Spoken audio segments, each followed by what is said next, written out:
only believe, only believe, all things are possible, only believe, only believe, only believe, all things are. Vasant మనకు వాక్యాన్ని అందిస్తారు. Only believe, Lord, I believe, Lord, I believe, all things are possible. Lord, I believe, Lord, I believe, Lord, I believe, all things are possible. Believe. Jesus is here. Jesus is here. Jesus is here. All things are possible. Jesus is here. Jesus is here. Jesus is here. All things are possible. Jesus is here. Let's pray. మహాపరిశుద్ధుడైన దేవ, సర్వశక్తిమంతుడా, మహోన్నతుడా, మాకు ఇచ్చిన యొక్క మరొక సమయాన్ని బట్టి నీకు వందనాలు, కృతజ్ఞత తెలియజేస్తున్నాం ప్రభువా. అవర్ ప్రేషియస్ సిస్టర్, మా ప్రశస్తమైన సహోదరి లలిత గారిని బట్టి నీ సన్నిధిలో మేము మరొకసారి మేము నిలబడి ఉన్నాము. ఈ అవకాశమును మాకు ఇచ్చినందుకు నీకు వందనాలు దేవా. నీ వాక్యం మీద మేము సమీపిస్తున్నాము. అవో దేవ, నిలబడిన ప్రతి ఒక్కరితో నువ్వు మాట్లాడము. ప్రతి ఒక్కరు దేవా, ఓ తండ్రి, ఆ మహా గొప్ప కిరీటం కొరకై మేము ప్రయాసపడి, ఓ దేవ, దాని కొరకు మేము పరిగెత్తుటకు, మా పరుగు తుద ముట్టించుటకు, ఓ దేవ, మా యొక్క చివరి గమ్యము కొరకై మేము పరిగెత్తుటకు కృప చూపించు. ఓ దేవ, ఈ లోకము మాకు తగినది కాదు, ఈ లోక సంబంధం మేము కాము ప్రభువా. మేము పైనుండి వచ్చిన వారము, తిరిగి మేము పైకి వెళ్ళి వారమై ఉన్నాము. మా యొక్క ఆరిజిన్, మా యొక్క ప్రారంభము అది పరలోకం నుండి వచ్చినది. మా పౌరస్థితి, పౌరస్థలం, మా యొక్క సిటిజన్షిప్ అది పరలోకమై ఉన్నది. ఓ దేవ, ఆ యొక్క జ్ఞానము, ఆ యొక్క తెలివి, ఆ యొక్క ప్రత్యక్షతను ఈ గడియ వర్తమానం ద్వారా మాకు బయలుపరిచిన దేవుడవు. ఈ కాలపు ప్రవక్త ద్వారా ఈ యొక్క లైఫ్, ఈ యొక్క జీవితం అనే మర్మమును, దీని వెనక ఉన్న మహా గొప్ప మిస్టరీని, రియాలిటీని మాకు బయలుపరిచినందుకు నీకు వందనాలు దేవా. బలిష్ఠుడైన దూతగా దిగి వచ్చి గ్రంథమును తెరచి మా యొక్క భూతకాలము, వర్తమాన కాలము, భవిష్యత్తును, మేము ఎక్కడ ఉన్నామో, ఇప్పుడు ఏం చేస్తున్నామో, మేము ఎక్కడికి వెళ్ళబోతున్నామో, the complete mystery of our lives, మా జీవితంలో యొక్క సంపూర్ణమైన బయలుపాటును, మర్మమును మాకు యొక్క 7 ముద్రల ద్వారా బయలుపరిచినందుకు నీకు వందనాలు దేవా. Thank you lord for your messenger. నీ యొక్క వర్తమానికుని కొరకై నీకు వందనాలు. ఆ వర్తమానికుని యొక్క వర్తమానం కొరకై నీకు కృతజ్ఞతలు ప్రభువా. His name was William Marion Branham, our prophet, our precious brother. ప్రశస్తమైన సహోదరుడు ప్రవక్త అయిన విలియం మ్యారియన్ బ్రెన్హామ్ కొరకై నీకు వందనాలు ప్రభువా. ఈ సమయంలో మరొకసారి నీ వాక్యం ఎదుగు మేము సమీపిస్తుండగా నీవే స్వయంగా దిగి వచ్చి ఈ దినమునకు ఏది అవసరమో నీ యొక్క పిల్లలతో నీ యొక్క కుమారులతో నువ్వేం మాట్లాడని ఉంటున్నావో ఆ వాక్యమును పైకి లేపి మా హృదయాలతో నువ్వు మాట్లాడమని, మేల్కొల్పుమని, ముందున్న సమయాన్ని నీ చేతులు డెడికేట్ చేస్తూ ప్రతిష్ఠిస్తూ సమస్త మహిమ ఘనత ప్రభావంలో నీకు చెల్లిస్తూ ప్రభువైన యేసుక్రీస్తు నామమున ప్రార్థిస్తున్నాను తండ్రి. ఆమేన్.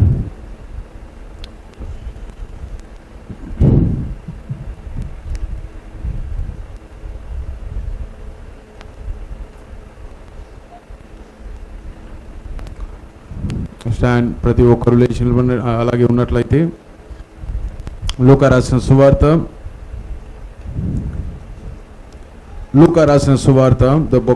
The gospel of Luke chapter 9 9వ అధ్యాయము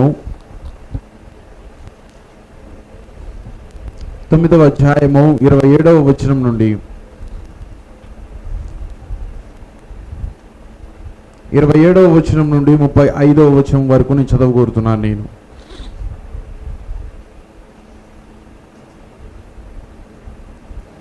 లూకా రాసిన సువార్త 9వ అధ్యాయము 27వ వచనం నుండి 35వ వచనం వరకు. ఇక్కడ నిలిచి ఉన్న వారిలో కొందరు దేవుని రాజ్యమును చూచు వరకు మరణము రుచి చూడరని నేను మీతో నిజముగా చెప్పుచున్నాను. నేను ఎంతమంది నమ్ముతున్నారు ఈ మాటను? ఇక్కడ నిలిచి ఉన్న వారిలో కొందరు దేవుని రాజ్యము చూచు వరకు మరణము రుచి చూడరని మీతో నిశ్చయముగా లేక నిజముగా చెప్పుచున్నాను. నేను ఈ మాటలు చెప్పినది మొదలుకొని రమారమి 8 దినములైన తరువాత ఆయన పేతురును, యోహానును, యాకోబును వెంటబెట్టుకొని ప్రార్థన చేయుటకు ఒక కొండ ఎక్కెను. ఆయన ప్రార్థించుచుండగా ఆయన మేఘ రూపము ఆయన ముఖ రూపము మారెను. ఆయన వస్త్రములు తెల్లనివై దగదగా మెరిసెను. మరియు 2 పురుషులు ఆయనతో మాట్లాడుచుండిరి. వారు మోషే, ఏలియా అనువారు. వారు మహిమతో అగ్గుపడి ఆయన యెరూషలేములో నెరవేర్చబోవు నిర్గమమును గూర్చి మాట్లాడుచుండిరి. Now listen. 31వ వచనము ఇంగ్లీష్లో మనం చూసినప్పుడు హూ అపియర్డ్ ఇన్ గ్లోరీ, మహిమలో ఎవరు అగపడ్డారు? ఆ 2 మనుష్యులు. వారు ఎలాగొచ్చారు? మహిమలో వచ్చారు. And spake of his disease. Disease అని ఉన్నది అక్కడ. డిసీజ్ అనగా చనిపోవుట, మరణమై ఉన్నది, తన మరణమై ఉన్నది.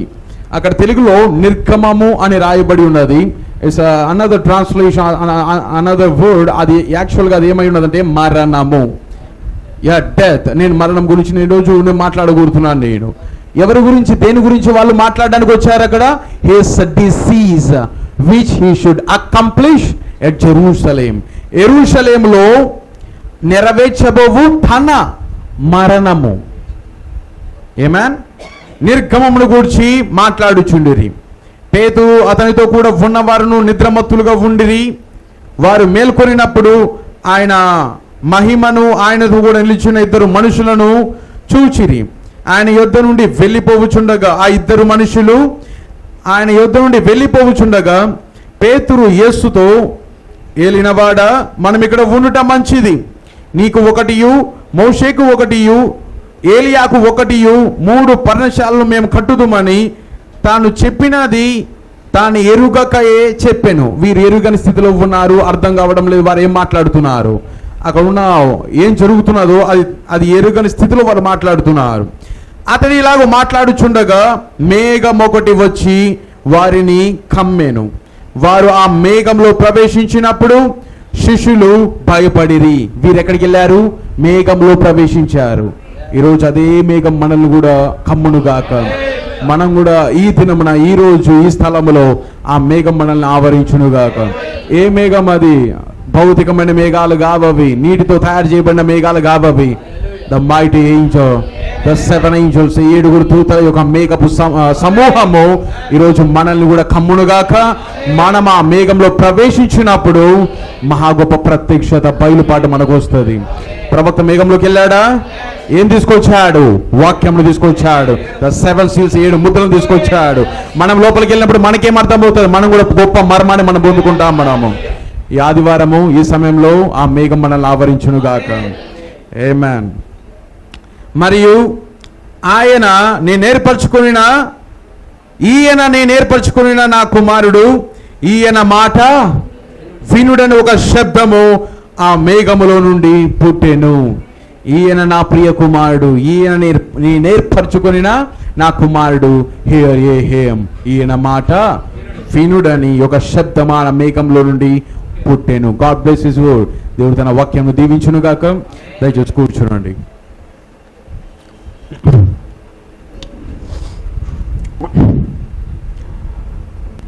And I appreciate you.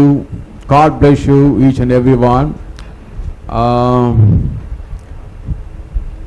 కూడి వచ్చిన ప్రతి ఒక్కరిని దేవుడు దీవించును గాక.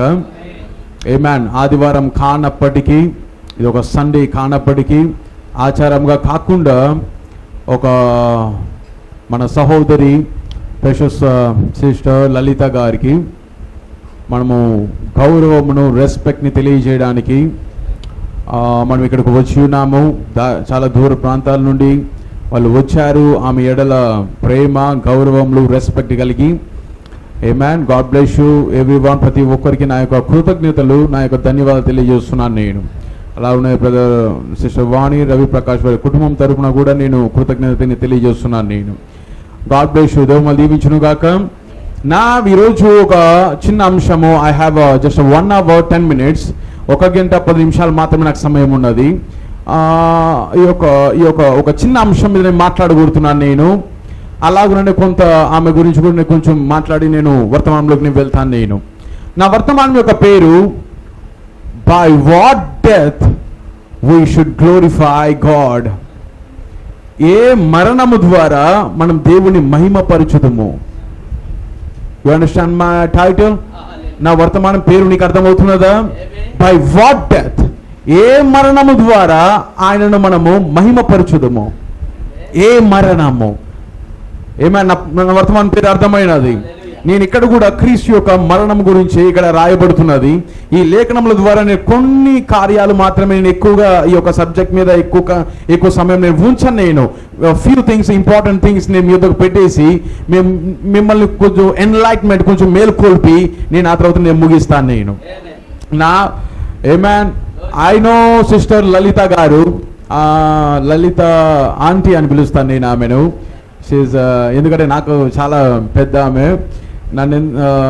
షీఈస్ అ వండర్ఫుల్, చాలా అద్భుతమైన స్త్రీ. ఆమె విషయము, ఆమె గురించి చెప్పాలి అంటే నాకంటే వారి కుటుంబ సభ్యులు బాగా చెప్పగలరు. ఎందుకంటే ఆమె వారితో ఎంతో సన్నిహితంగా ఈరోజు సహోదరుడు కూడా కొంత పంచుకున్నాడు ఆమె గురించి.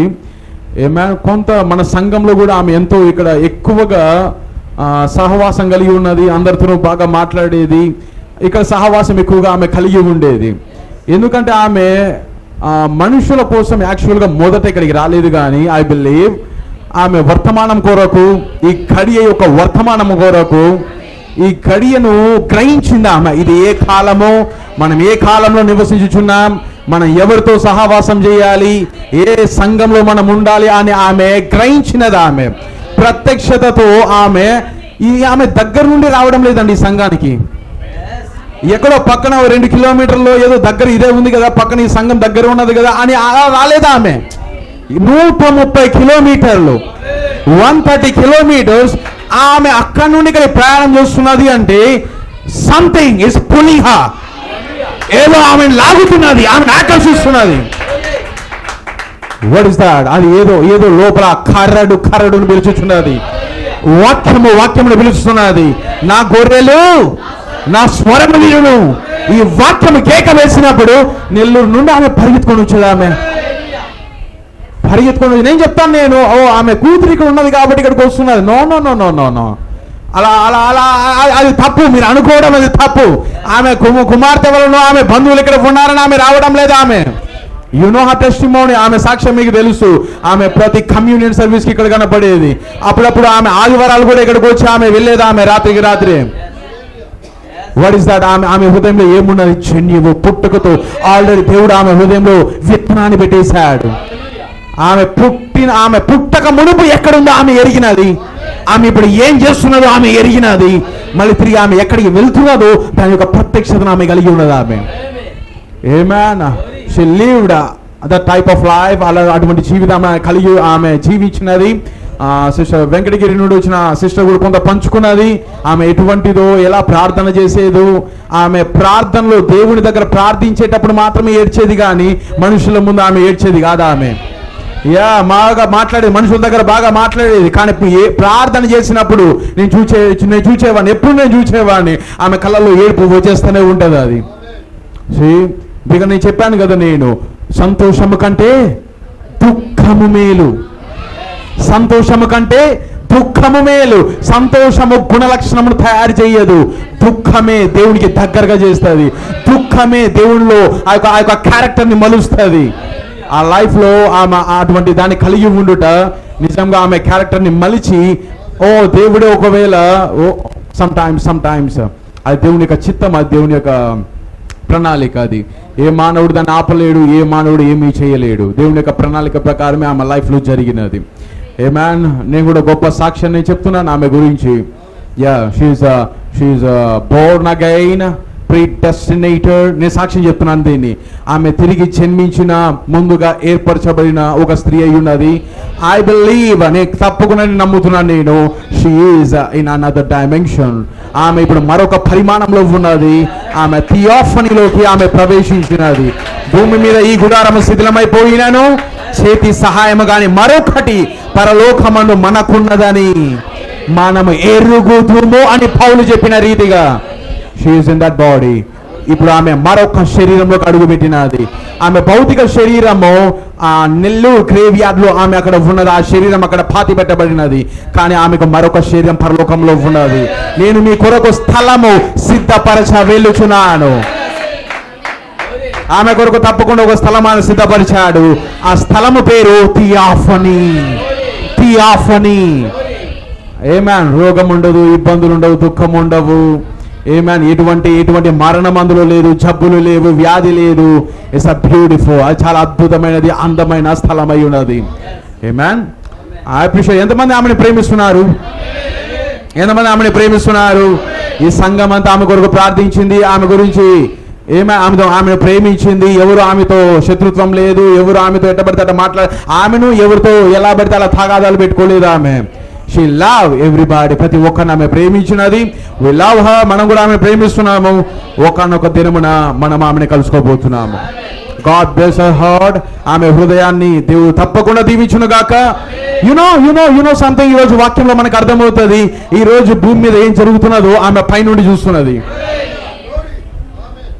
బైబిల్లో మనం చూద్దాం. ఇప్పుడు మనం కొంచెం దానిలో నుండి వెళ్దాం. మనము రైట్ నా ఇప్పుడు ఏం జరుగుతున్నదో, ఇప్పుడు ఏ సమయాన్ని ఆమెకు తెలుసు. ఇప్పుడు రైట్ నా ఎప్పుడు ఎత్తబడటం ఉండబోతున్నదో, ఎప్పుడు ఆమె తిరిగి వచ్చి తన శరీరాన్ని లాక్కోబోతున్నదో ఆమెకు అన్ని ఇప్పుడు ఎరిగి ఉన్నది. ఆమె ఇప్పుడు ఎక్కడ ఉన్నది? అనంతమైన లోకంలో, సివిలైజేషన్ లో, నాగరికతలో ఆమె అక్కడ ఉన్నది. ఆమెకు తెలుసు ఎప్పుడు ఏం జరగబోతున్నది, ఎప్పుడు సిద్ధపాటులోకి రాబోతున్నది, ఎప్పుడు పరిపూర్ణతలో రాబోతున్నది, నేను ఎప్పుడు భూమికి వెళ్ళబోతున్నాను, నేను ఎప్పుడు వారితో కలుసుకోబోతున్నాను. అంతయు ఆమె ఇప్పుడు ఎరిగి ఉన్నది అక్కడ.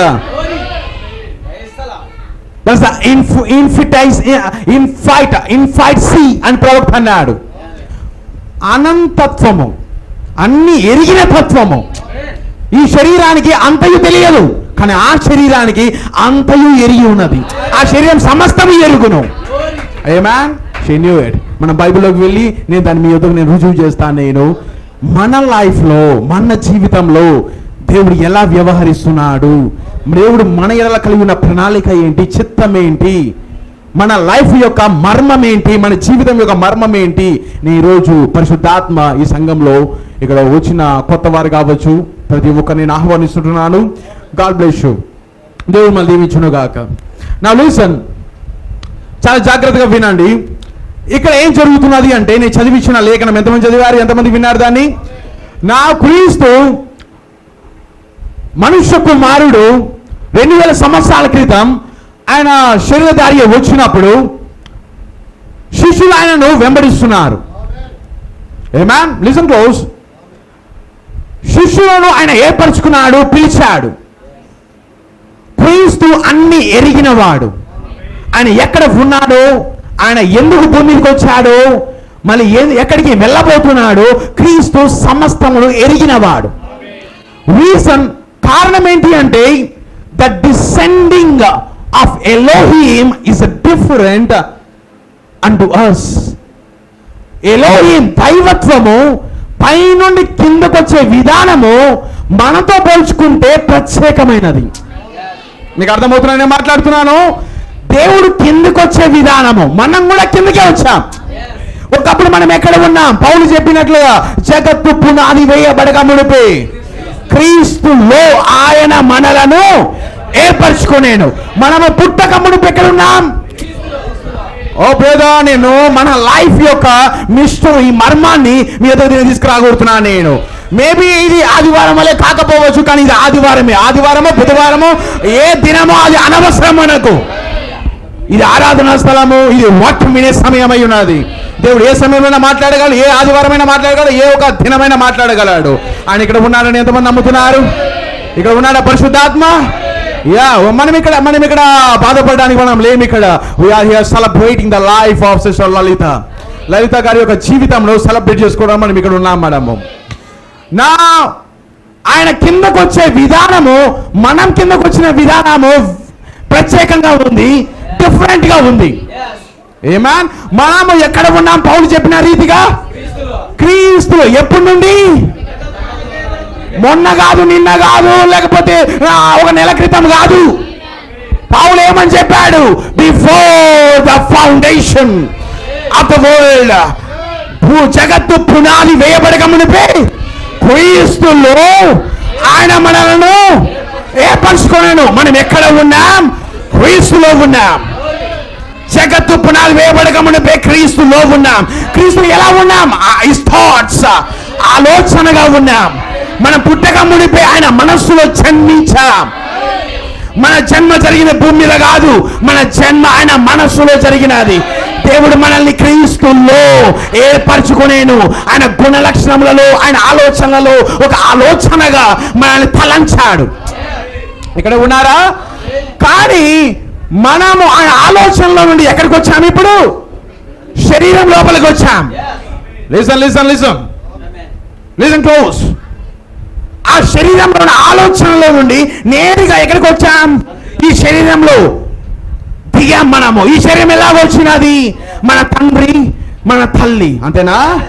మన తండ్రి, మన తల్లి ఇద్దరు ఏకమైనప్పుడు వారిద్దరు కలిసి ఒక గుడారాన్ని నిర్మించారు గర్భంలో. ఏమా, this is the great plot, this is the great site. ఇది పెద్ద భూమి. ఇది మీకు అర్థమవుతున్నదా? తల్లి గర్భం అనేది పెద్ద భూమి. ఆ భూమిలో ఒక గుడారాన్ని ఎవరు నిర్మించారు? భూ సంబంధమైన గుడారాన్ని ఒక తల్లి, ఒక తండ్రి ఇద్దరు కలిసి ఆ గుడారాన్ని లోపల నిర్మించారు. హౌస్, ఇది ఒక ఇల్లు. కానీ ఇల్లు, మనుషులు ఇద్దరు ఒకరు కాదు. ఎప్పుడు వింటున్నారా? ఈ ఇల్లు, ఈ ఇంటి లోపల ఉన్న మనము ఇద్దరు ఒకరు కాదు.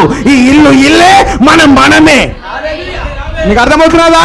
అంటే ఈ శరీరం శరీరమే, ఆ శరీరంలో నివసించే ఆ యొక్క దేవుడి యొక్క కుమారుడు ఒక వేరు. మీకు అర్థమవుతుంది నేను మాట్లాడుతున్నాను? మనం ఈ బాడీ కాదు, మనం ఈ బాడీ కాదు. ఈ బాడీలో ఉన్న మనమే నేనై ఉన్నాను. ఈ బాడీలో ఉన్న నేనై ఉన్నాను. ఈ బాడీ నేను కాదు, ఈ బాడీలో ఉన్న నేనై ఉన్నాను. మీకు అర్థమవుతున్నా నేను మాట్లాడుతున్నాను? ఎక్కడో ఉన్నాను. ఈ బాడీ ఎక్కడి నుండి వచ్చినది? మట్టి నుండి వచ్చినది. దేవుడు ఈ మట్టిని ఏర్పరచుకున్నాడు, అంతేనా? ఈ మట్టిని ఏర్పరచుకున్నాడు. కానీ దేవుడు నన్ను, ఆయనలో ఉన్న నన్ను ఎక్కడ తీసుకొచ్చి పెట్టాడు? ఈ గుడారంలో తీసుకొచ్చి పెట్టేశాడు. ఈ గుడారం మళ్ళీ కింద పడిపోతే నేను మళ్ళీ ఎక్కడి నుండి వచ్చానో అక్కడికే వెళ్ళిపోతాను నేను. మనం ఎక్కడి నుండి ఎక్కడికి వచ్చాం? క్రీస్తులో ఉన్న వాళ్ళము మనము బైబిల్ ప్రకారంగా, లేఖనం ప్రకారంగా, పౌలు చెప్పిన వాక్య ప్రకారంగా ఎంతమంది నమ్ముతారా పౌలును? పౌలు చెప్పిన అబద్ధికుడు కాదు పౌలు. ఫుల్ ఆఫ్ హోలీ గోస్ట్, పరిశుద్ధాత్మతో నింపబడిన వాడు పౌలు. పౌలు అన్నాడు, మనం ఎక్కడ ఉన్నాం? పుట్టక మునుపు క్రీస్తులో ఉన్నాం. క్రీస్తులో ఉండి ఇప్పుడు మనం ఎక్కడికి వచ్చాం? ఈ శరీరంలోకి వచ్చాం. ఆమేన్. ఈ శరీరంలోకి వచ్చాం. కానీ క్రీస్తు ఎలాగొచ్చాడు? That's the important. క్రీస్తు ఎలాగొచ్చాడు? That's important. మనం వచ్చే విధానము ఆయన మనసులో నుండి శరీరంలోకి. కానీ క్రీస్తు ఎలాగొచ్చాడు చెప్తాను వినండి. ఆది యందు యోహాను రాసిన సువార్త 1వ వచనంలో అలా ఉందా? ఆది యందు వాక్యం ఉండేను. అంతేనా? వాక్యం అనగా మనం మాట్లాడే మాట, అంతే కదా. వాక్యం ఆది యందు ఏమున్నదంట? వాక్యం ఉన్నది. వాక్యం రావాలంటే ఆ వాక్యం ఎక్కడ ఉండాలి? మైండ్లో ఉంటేనే ఆ తర్వాత ఓడిగా వస్తుంది, వాక్యంగా వస్తుంది. అంతేనా కదా? మాట రావడానికంటే మునుపు ఆలోచనగా ఉండాలి. ఆలోచించకుండా ఎవరు మాట్లాడలేరు. కానీ బైబిల్ ఏమంటుంది? ఆది యందు వాక్యం ఉన్నదంట. ఆ వాక్యం ఎక్కడ ఉండింది? ఎవరి మైండ్ లో ఉండింది? అది దేవుడి యొక్క మనసులో ఆలోచనగా ఉన్న వాక్యము, అది వాక్యంలో వచ్చింది బయటికి. ఆలోచనగా ఉన్న ఆ యొక్క ఆలోచన అది మాటగా బయటకు వచ్చినది. అది ఏమైనా అందుకే ఆది యందు వాక్యం ఉండేను, వాక్యము దేవుడి యొద్ద ఉండేను, ఆ వాక్యము దేవుడై ఉండేను. మీకు అర్థమవుతున్నది? నేనే దేవుడిని అనుకున్నాండి. ఫర్ ఎగ్జాంపుల్, నేను ఒంటరిగా ఉన్నాను. నేను ఇక్కడ ఎవరు లేరు, భూమి లేదు, ఆకాశం లేదు, ఏ జనులు ఇక్కడ లేరు, అంతా శూన్యము. నేను ఒక్కడిని ఒంటరిగా ఉన్నాను. నా మనసులో ఏమున్నది? ఆలోచన ఉంది. అంతేనా? ఆలోచన, థాట్ ఉంది. ఈ థాట్స్ లోనే మనమంతా కూడా ఉన్నాం. ఈ ఆలోచనలో మనమంతా ఉన్నాం. కానీ ఈ ఆలోచన ఆది యందు ఏమున్నదంట? వాక్యం ఉన్నది. దేవుడు ఒంటరిగా ఉన్నప్పుడు ఆ ఆలోచనను పలికాడు, వాక్యంగా పలికాడు. వాక్యంగా పలికినప్పుడు అదే మాట, అదే బైబిల్ ఏమంటున్నది? ఆ వాక్యము దేవుడై ఉండేను. కొత్త వారికి నేను వివరిస్తున్నాను. కొత్త వారికి, నూతనంగా పాత వారికి అందరికీ నేను అర్థం అవ్వడానికి కొంచెం నేను బ్యాక్గ్రౌండ్ నేను తీసుకొస్తున్నాను. నేను నా మాట వేరువేరా? చెప్పండి. నేను నా వాక్యము రెండు వేరువేరా? నా మాటను పక్కన పెడితే ఎవరిని పక్కన పెట్టినట్టు? నన్నే పక్కన పెట్టినట్టు. నీ మాట వినకపోతే నీకు విలువ లేనట్టు. అంతేనా కాదా? నీ మాట తీసేస్తున్నాడు అంటే ఎవరిని తీసేస్తున్నట్టు? నిన్నే తీసేసినట్టు. దాని అర్థం ఏంటి? నీవు నీ మాట ఒకటే ఉన్నారు. You understanding something? అందుకే వాక్యము దేవుడై ఉండేను. అదే 14వ వచనం వచ్చినప్పుడు ఆ వాక్యము శరీరధారి అయి మన కృపా సత్య సంపూర్ణుడిగా మన మధ్య నివసించాను. అంటే దేవుడు ఎక్కడి నుండి ఎక్కడికి వచ్చారు చూస్తున్నారా? క్రీస్తు బ్రదర్ ఇక్కడ ఉండండి. ఆది యందు వాక్యం ఉండను, వాక్యం దేవుని యొద్ద, వాక్యం దేవుడై ఉండను. ఆ వాక్యం ఏమైనది? శరీరధారి అనగా క్రీస్తు అయినది, యేసుక్రీస్తు అయినది. అనగా ఎక్కడి నుండి ఎక్కడికి ఆయన దిగొస్తున్నాడు. ఆలోచన, అంతేనా? ఆలోచన ఏమైనది? వాక్యమైనది. ఆ వాక్యం ఎలాగొచ్చినది?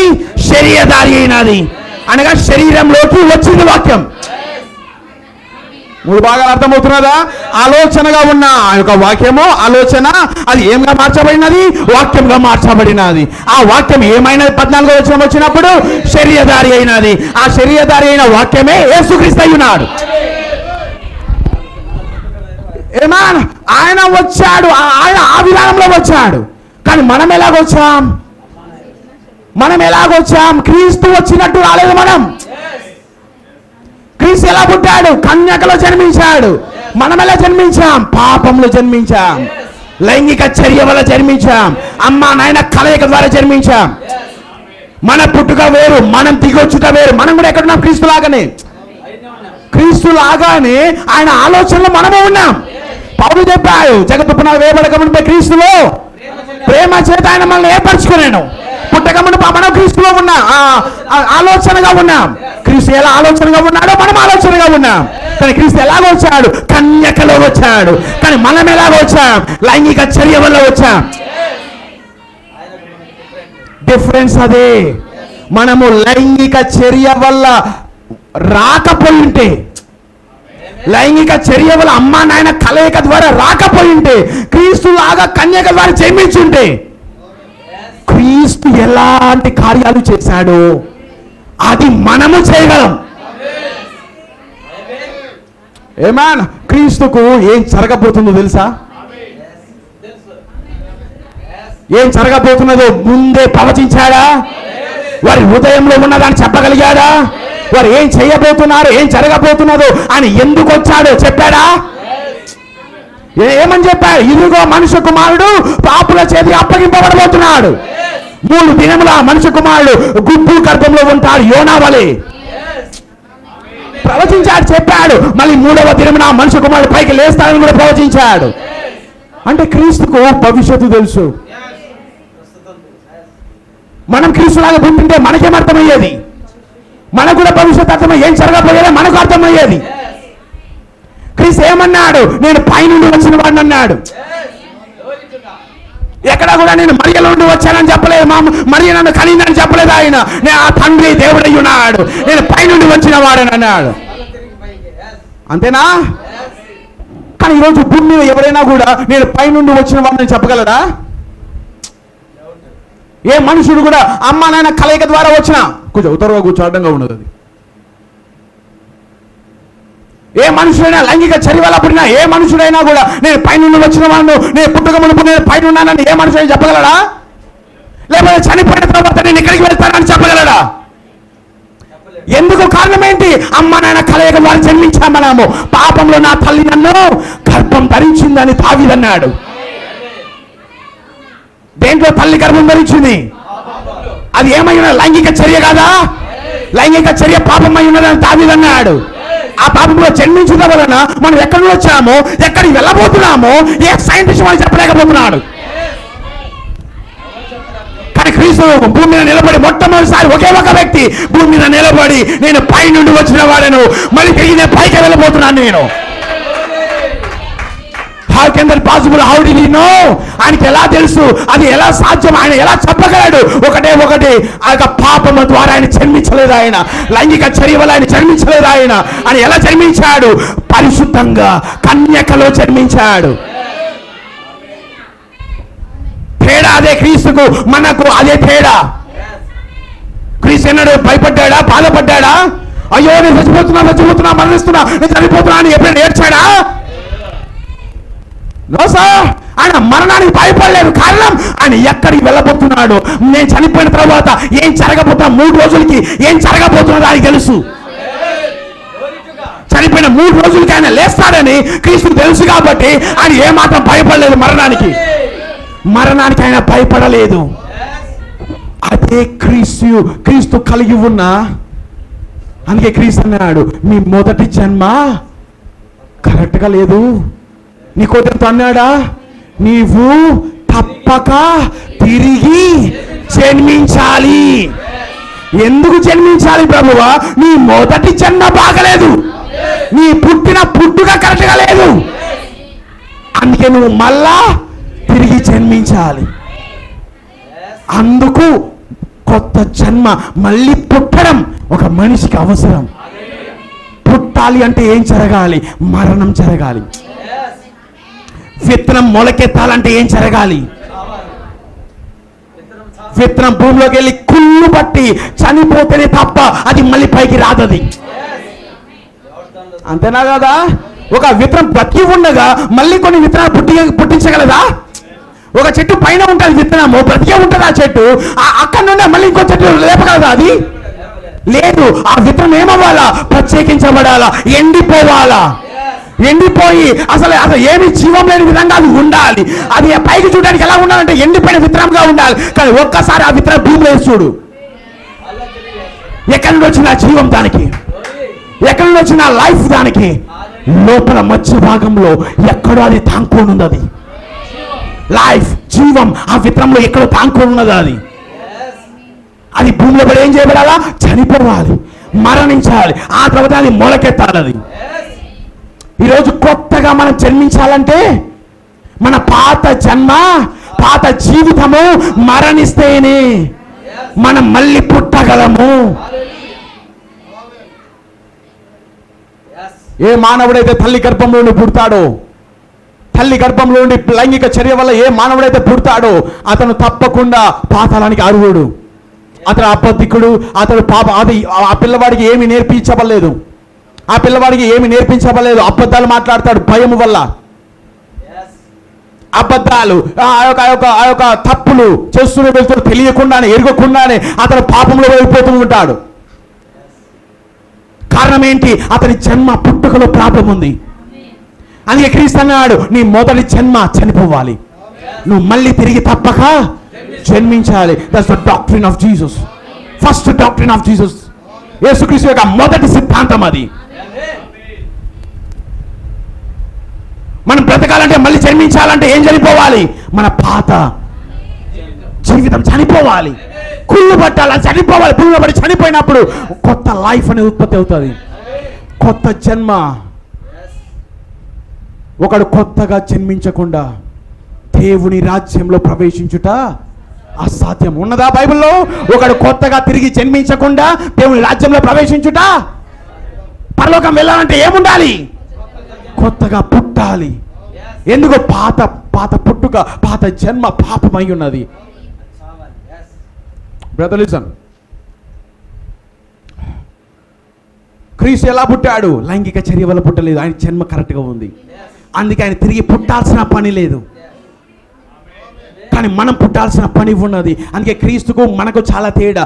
ఎప్పుడైతే మనం తిరిగి జన్మిస్తామో క్రీస్తు వలె మారుతాం. ఎప్పుడైతే మనము తిరిగి పుడతామో, పరిశుద్ధాత్మను పొందుకుంటామో, పాత జీవితం వెళ్ళిపోతుందో, కొత్తగా మనం జీవిస్తామో, మనం ఎలా మారుతామంటే క్రీస్తు వలె మారుతాం. క్రీస్తుకి ఎలా నేను పైనుండి వచ్చాను మళ్ళీ తిరిగి నేను పైకే వెళ్తున్నానని క్రీస్తుకి ఎలా అర్థమైనదో మనకు కూడా అర్థమవుతుంది. నేను పైనుండి వచ్చిన వాడను, నేను మళ్ళీ పైకే వెళ్తున్నానని నువ్వు నువ్వు నువ్వు హృదయం అంతటితో నువ్వు ప్రకటించగలవు, చెప్పగలవు. క్రీస్తుకు భయం లేదు, మరణం అంటే ఆయనకి భయం లేదు. కానీ మనకు భయం ఉండదు. అప్పుడు ఆయన అన్నాడు కదా, ఎవడు నా ప్రాణమును తీయలేడు, నా అంతటా నేనే నా ప్రాణమును పెట్టుచున్నాను. నా ప్రాణమును పెట్టుటకు, దాన్ని మరలా తీసుకున్నటకు నాకు అధికారం గలదు. మరణం ఆయనే పెడుతున్నాడు, ఆయనే తన ప్రాణాన్ని పెడుతున్నాడు. ఏ మానవుడు దాన్ని తీయడం లేదు, ఆయన భయపడడం లేదు మరణానికి. బికాస్ హీ నో, ఆయనకి తెలుసు వాట్ ఈస్ ఆఫ్టర్ లైఫ్. జీవితం తర్వాత, మరణం తర్వాత ఏం ఉండబోతున్నదో అది క్రీస్తుకు తెలుసు. కానీ కొత్తగా జన్మించినప్పుడు మనకు కూడా అర్థమవుతుంది, నేను చనిపోయిన తర్వాత ఎక్కడికి వెళ్తానని. అందుకే ఒక క్రైస్తవుడు మరణానికి భయపడాడు. ఒక క్రైస్తవుడు ఎన్నడూ మరణం వస్తుండగా భయపడాడు. అతనిలో భయం ఉండదు, ఎందుకంటే అతనికి తెలుసు నేను ఎక్కడి నుండి వచ్చాను, మళ్ళీ ఎక్కడికి వెళ్ళబోతున్నానని. బైబిల్ అది బైబిల్ అయి ఉన్నది. క్రీస్తు దాని కొరకే ఈ యొక్క వర్తమానం మనకి ఇచ్చాడు. కొంచెం లోపలికి వెళ్తున్నాను నేను. నా వర్తమానం పేరేమై ఉన్నది? ఏ మరణము ద్వారా మనం దేవుణ్ణి మహిమపరచగలం? ఏ మరణము ద్వారా మన దేవుని మహిమపరచగలం మనం? నా లీసన్ ఇక్కడ క్రీస్తు ఆయన ఎక్కడికి వెళ్తున్నాడు? రూపాంతరపరచుకొండ మీదకి వెళ్తున్నాడు. రూపాంతరము చేయబడి ఆ కొండ మీద ఎవరెవరిని వెంట పెట్టుకుని వెళ్తున్నాడు? పేతురు, చెప్పాలా నాకు కొంచెం బాగా యాక్టివ్గా ఉండాలి. పేతురు, యాకోబు, యోహాన్లు, వీరి ముగ్గురిని వెంట పెట్టుకొని కొండ మీద పైకి వెళ్తున్నాడు. వెళ్ళిన తరువాత ఆ యొక్క స్థలములో ప్రార్థిస్తున్నారు. ఎవరు? ముగ్గురు ప్రార్థిస్తున్నారు. క్రీస్తు ప్రార్థిస్తున్నాడు. ఆ ప్రార్థన సమయంలో ఒక గొప్ప వాతావరణం మారింది. Something supernatural has happened. సాజాతీతమైన ఒక కార్యం, ఏదో ఒక కార్యం అక్కడ జరిగినది. వెంటనే ఏం జరిగినది? అక్కడ క్రీస్తు అక్కడ కొండ పైన, శిఖరం పైన అక్కడ నిలబడి ఉన్నాడు క్రీస్తు. వెంటనే ఇద్దరు మనుషులు, ఆయన కుడి వైపు ఒకరు, ఆయన ఎడమ వైపు ఒకరు, ఇద్దరు మనుషులు ఆ కొండ మీదకి వస్తున్నారు. Is that right? వారు ఎక్కడ అగుపడ్డారంట? మహిమతో. వారు ఎలా దిగొచ్చారు? మహిమతో. శరీరంతో కాదు, అక్కడ రాయబడినది మహిమతో. మహిమతో వారు దిగొచ్చారు. కానీ క్రీస్తు ఎలాగున్నాడు? ఇక్కడ శరీరంతో ఉన్నారు. అక్కడ పేతురు, యాకోబు, యోహాను ఎలాగున్నారు? శరీరంతో ఉన్నారు. కానీ వీళ్ళిద్దరు మాత్రం మహిమతో దిగొచ్చారు.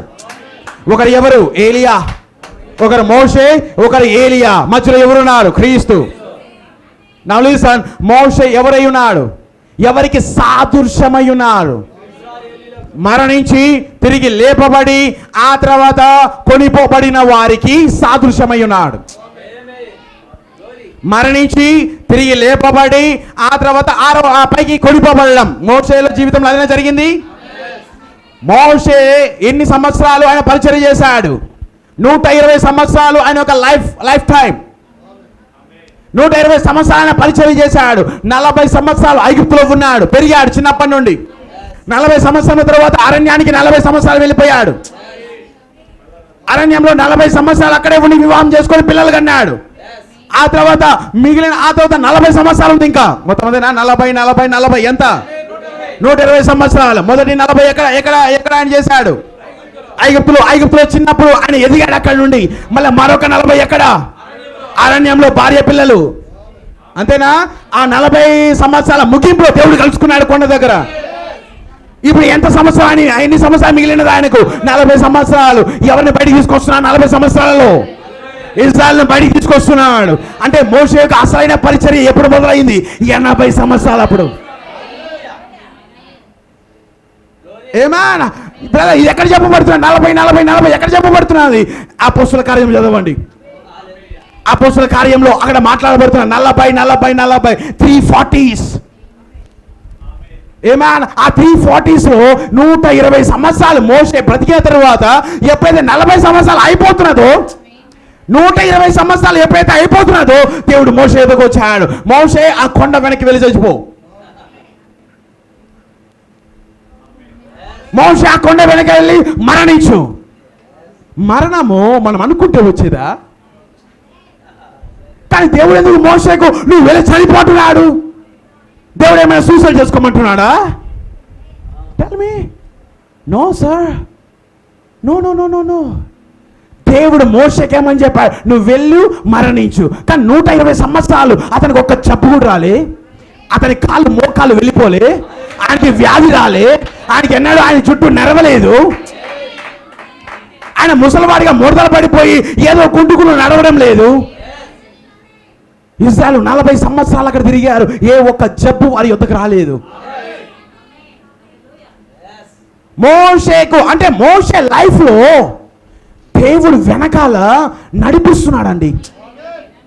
నీకు జబ్బు రావాలన్నా, అది మోషేకు జబ్బు రావాలన్నా దేవుడి చేతుల్లోనే.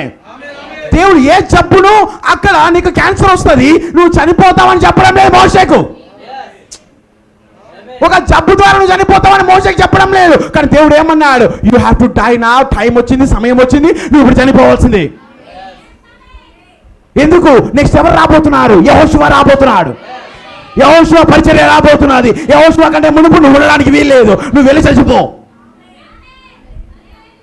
మోషేను మరణంగా చంపింది దేవుడు. చనిపోమని చెప్తే చచ్చిపోయాడు. నువ్వు కూడా ఒక మరణం నిన్ను చంపలేదు. నువ్వు కూడా రేపు పొద్దున ఏ దయ్యము నిన్ను తాకలేదు. దేవుడు చెప్పాడంటే ఇప్పుడు చనిపో, నీ సమయం వచ్చింది, నా దగ్గరికి రా అంటే వచ్చేసిందే. నీవు ఏ మరణం, ఏ రోగము నేను చంపలేదు. దేవుడు దయ్యానికి ఆజ్ఞ ఇస్తే తప్ప నువ్వు వెళ్ళు, అతను ఇప్పుడు చనిపోవాలి, ఇప్పుడు రావాలి. ఏమన్నా? కానీ ఇప్పుడు చూడండి, ఎప్పుడు చనిపోయాడు? 1400 సంవత్సరాల క్రితం క్రీస్తున్నాడు ఇక్కడ. అంతేనా? కొత్త నిబంధనల మధ్యలో క్రీస్తు ఇక్కడ ఉన్నాడా? కానీ మోషే ఎప్పుడు చనిపోయాడు? 1400 సంవత్సరాల క్రితం క్రీస్తు నుండి. మోషే ఎప్పుడో చనిపోయి ఎక్కడికి వెళ్ళిపోయాడు? చనిపోయిన వెంటనే దూతలు వచ్చి ఆయన శరీరాన్ని పరలోకానికి తీసుకెళ్ళిపోయారు. అంతేనా? లూసిఫర్ వచ్చి వాదించాడా మీకాయలతో? లూసిఫర్ వచ్చి మోషే యొక్క శరీరం కోసం వాదించినప్పుడు అక్కడ లూసిఫర్ని కాదని అక్కడ వాడిని తోసేసి మీకాయలు ఆ శరీరాన్ని పరలోకానికి తీసుకెళ్ళిపోయారు. అందుకే బైబిల్ చెప్తున్నది, మోషే యొక్క శరీరం నీకు భూమి మీద కనపడదు, మోషే యొక్క సమాధి భూమి మీద కనపడదు. మోషే శరీరం ఎక్కడికి వెళ్ళిపోయినది? పరలోకానికి వెళ్ళిపోయినది. ఏలియా ఉన్నాడు, ఏలియా అసలు చనిపోనే లేదు. మోషే చనిపోయి లేచి వెళ్ళాడు, కానీ ఏలియా అసలు మరణమే చూడకుండా పైకి వెళ్ళిపోయాడు. అంటే ఒక గుంపేమో మరణించి పైకి లేచి వెళుట, ఒక గుంపేమో అసలు చనిపోకుండా వెళ్ళిపోవుట. కానీ పౌలు మహా గొప్ప మర్మాన్ని మనకు తెలిచాడు. ఓ సజీవులమై నిలిచి ఉండు, మనము నిద్రించము గాని చనిపోము గాని మృతులైన వారు మొదట లేతురు, ఆ తర్వాత మనము వారితో ఏకమై పరలోకమునకు కొనిపోబడుతాము. మొదట ఎవరు లేస్తారంట? మృతులు మొదట లేతురు, ఆ తర్వాత బ్రతికి ఉన్న మనము వారితో ఏకమవుతాం, అందరూ కలిసి కొనిపోబడతాం.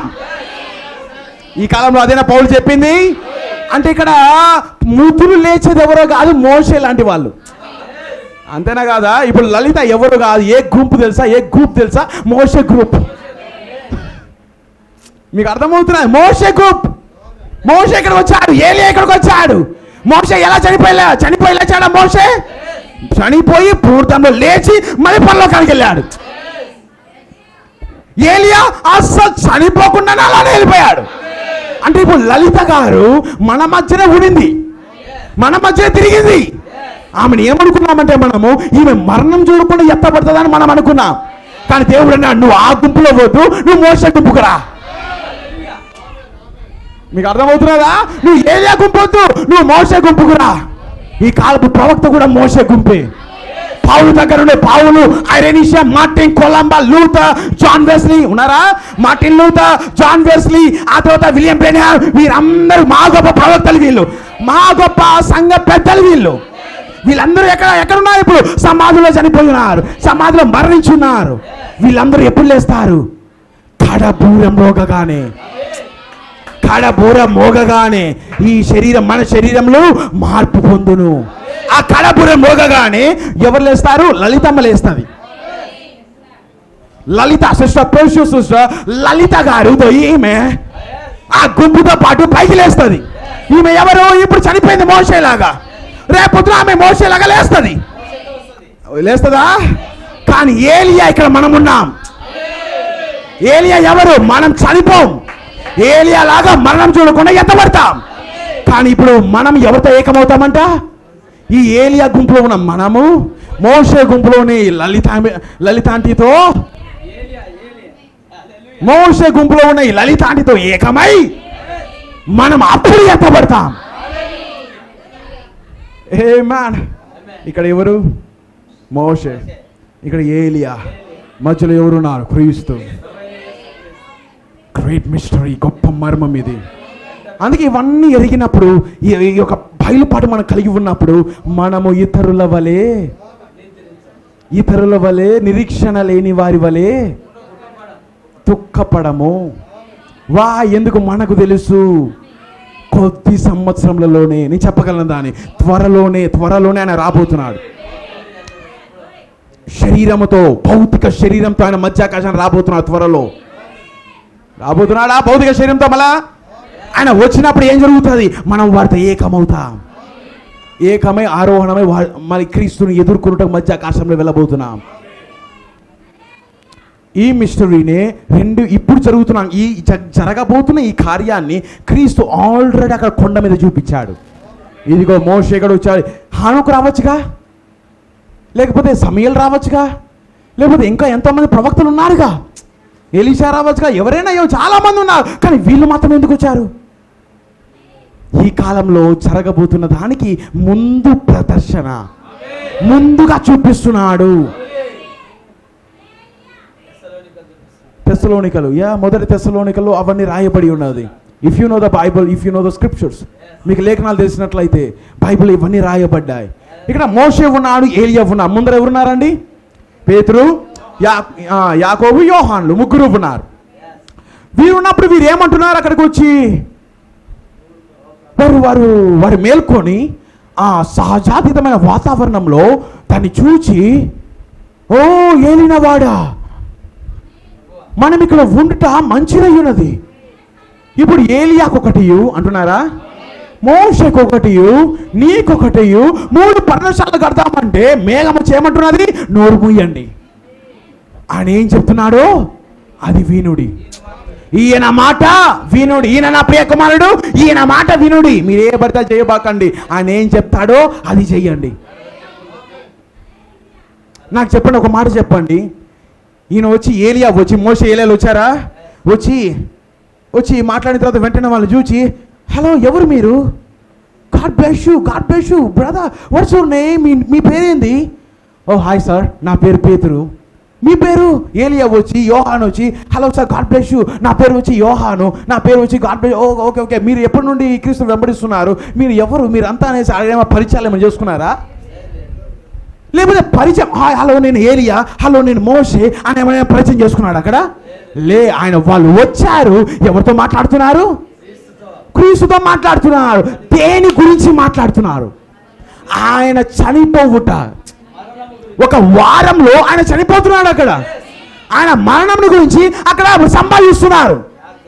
నాకు తెలిసి ఖచ్చితంగా యెషయా 53 గురించి సంభాషించుండొచ్చు. యెషయా 53 ఏమున్నది?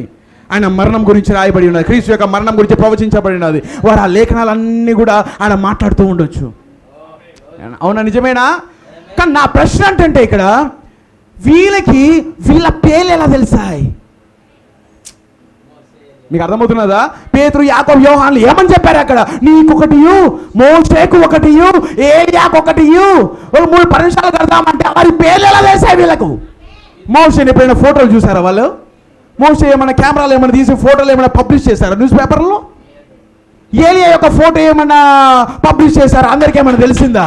ఆ కాలంలో ఫోటోలు ఏమైనా ఉన్నాయా? ఎవరు ఎలాగున్నారు, అబ్రాహాం ఎలాగున్నాడు, మోషే ఎలాగున్నారు, వాళ్ళు ఎలాగున్నారని వాళ్ళకి ఏమైనా గుర్తించే ఫోటోలు ఏమైనా ఉన్నాయి వాళ్ళ దగ్గర? ఏమీ లేవు. కానీ వాళ్ళు ఎలా చెప్పగలిగారు? బ్రదర్, అది ఏదో కాదు, ఒక చిన్న పరలోకం. ఆ వాతావరణం, ఆ సహజాతీతమైన దేవుని యొక్క సన్నిధి, ఆ ప్రసన్నతలో వారు పేతురు, యాకోబు, యోహాను కూడా కొంతసేపు అనంతులైపోయారు, అన్ని ఎరిగిన వారైపోయారు. మనం కూడా ఎత్తబడేటప్పుడు లలితమ్మ ఇలా రాదు, లలిత సిస్టర్ ఇలా రాదు. ఇలా వస్తే నేను గుర్తుపట్టేవాడిని, ఈమెమో చిన్న పిల్లగా యవ్వనస్తురాలుగా వచ్చింది, నేను ఎలా గుర్తుపట్టే? నో, ఆమె యవ్వనస్తురాలుగా వస్తేనే గుర్తుపట్టగలం మనం. ఎలా వస్తుంది ఆమె ఎత్తబడిలో? ఈ యొక్క వయసులో రాదామే, 50 ఏళ్ళు 60 ఏళ్ళ వయసులో రాదామే. ఎలా వస్తుంది? 18 years 18 ఏళ్ళ స్త్రీ వలె, యవ్వనస్తురాలు వలె ఆమె భూమి మీదకి మళ్ళీ వస్తుంది. ఒకనొక దినమది జరుగుతుంది. ఆమె వచ్చినప్పుడు ఈమె మాత్రమే రారండి. పౌలు దగ్గర నుండి ఈ కాలపు బ్రెన్హామ్ వరకు, విలియం బ్రెన్హామ్ వరకు, ఆ యొక్క మార్టిన్ లూథర్, జాన్ వెస్లీ కావచ్చు, మహా గొప్ప సంఘంలో ఉన్న మహా గొప్ప వాళ్ళందరూ పైకి లేస్తారు.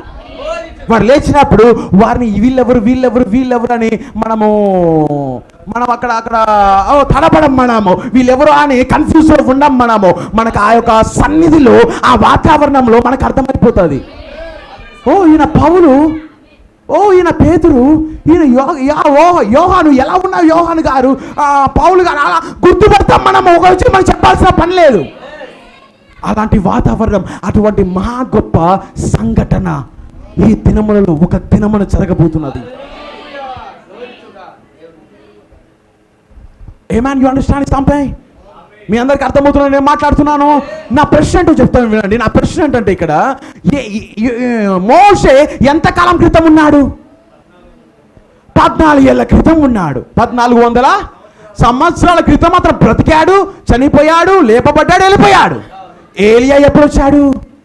మోషే పుట్టిన చాలా కాలం తర్వాత, మేబీ ఒక 700 సంవత్సరాలు, అంతేనా? ఒక 700 సంవత్సరాల క్రితం ఏలియా వచ్చాడు, మరణం చూడకుండా ఎత్తబడ్డాడు.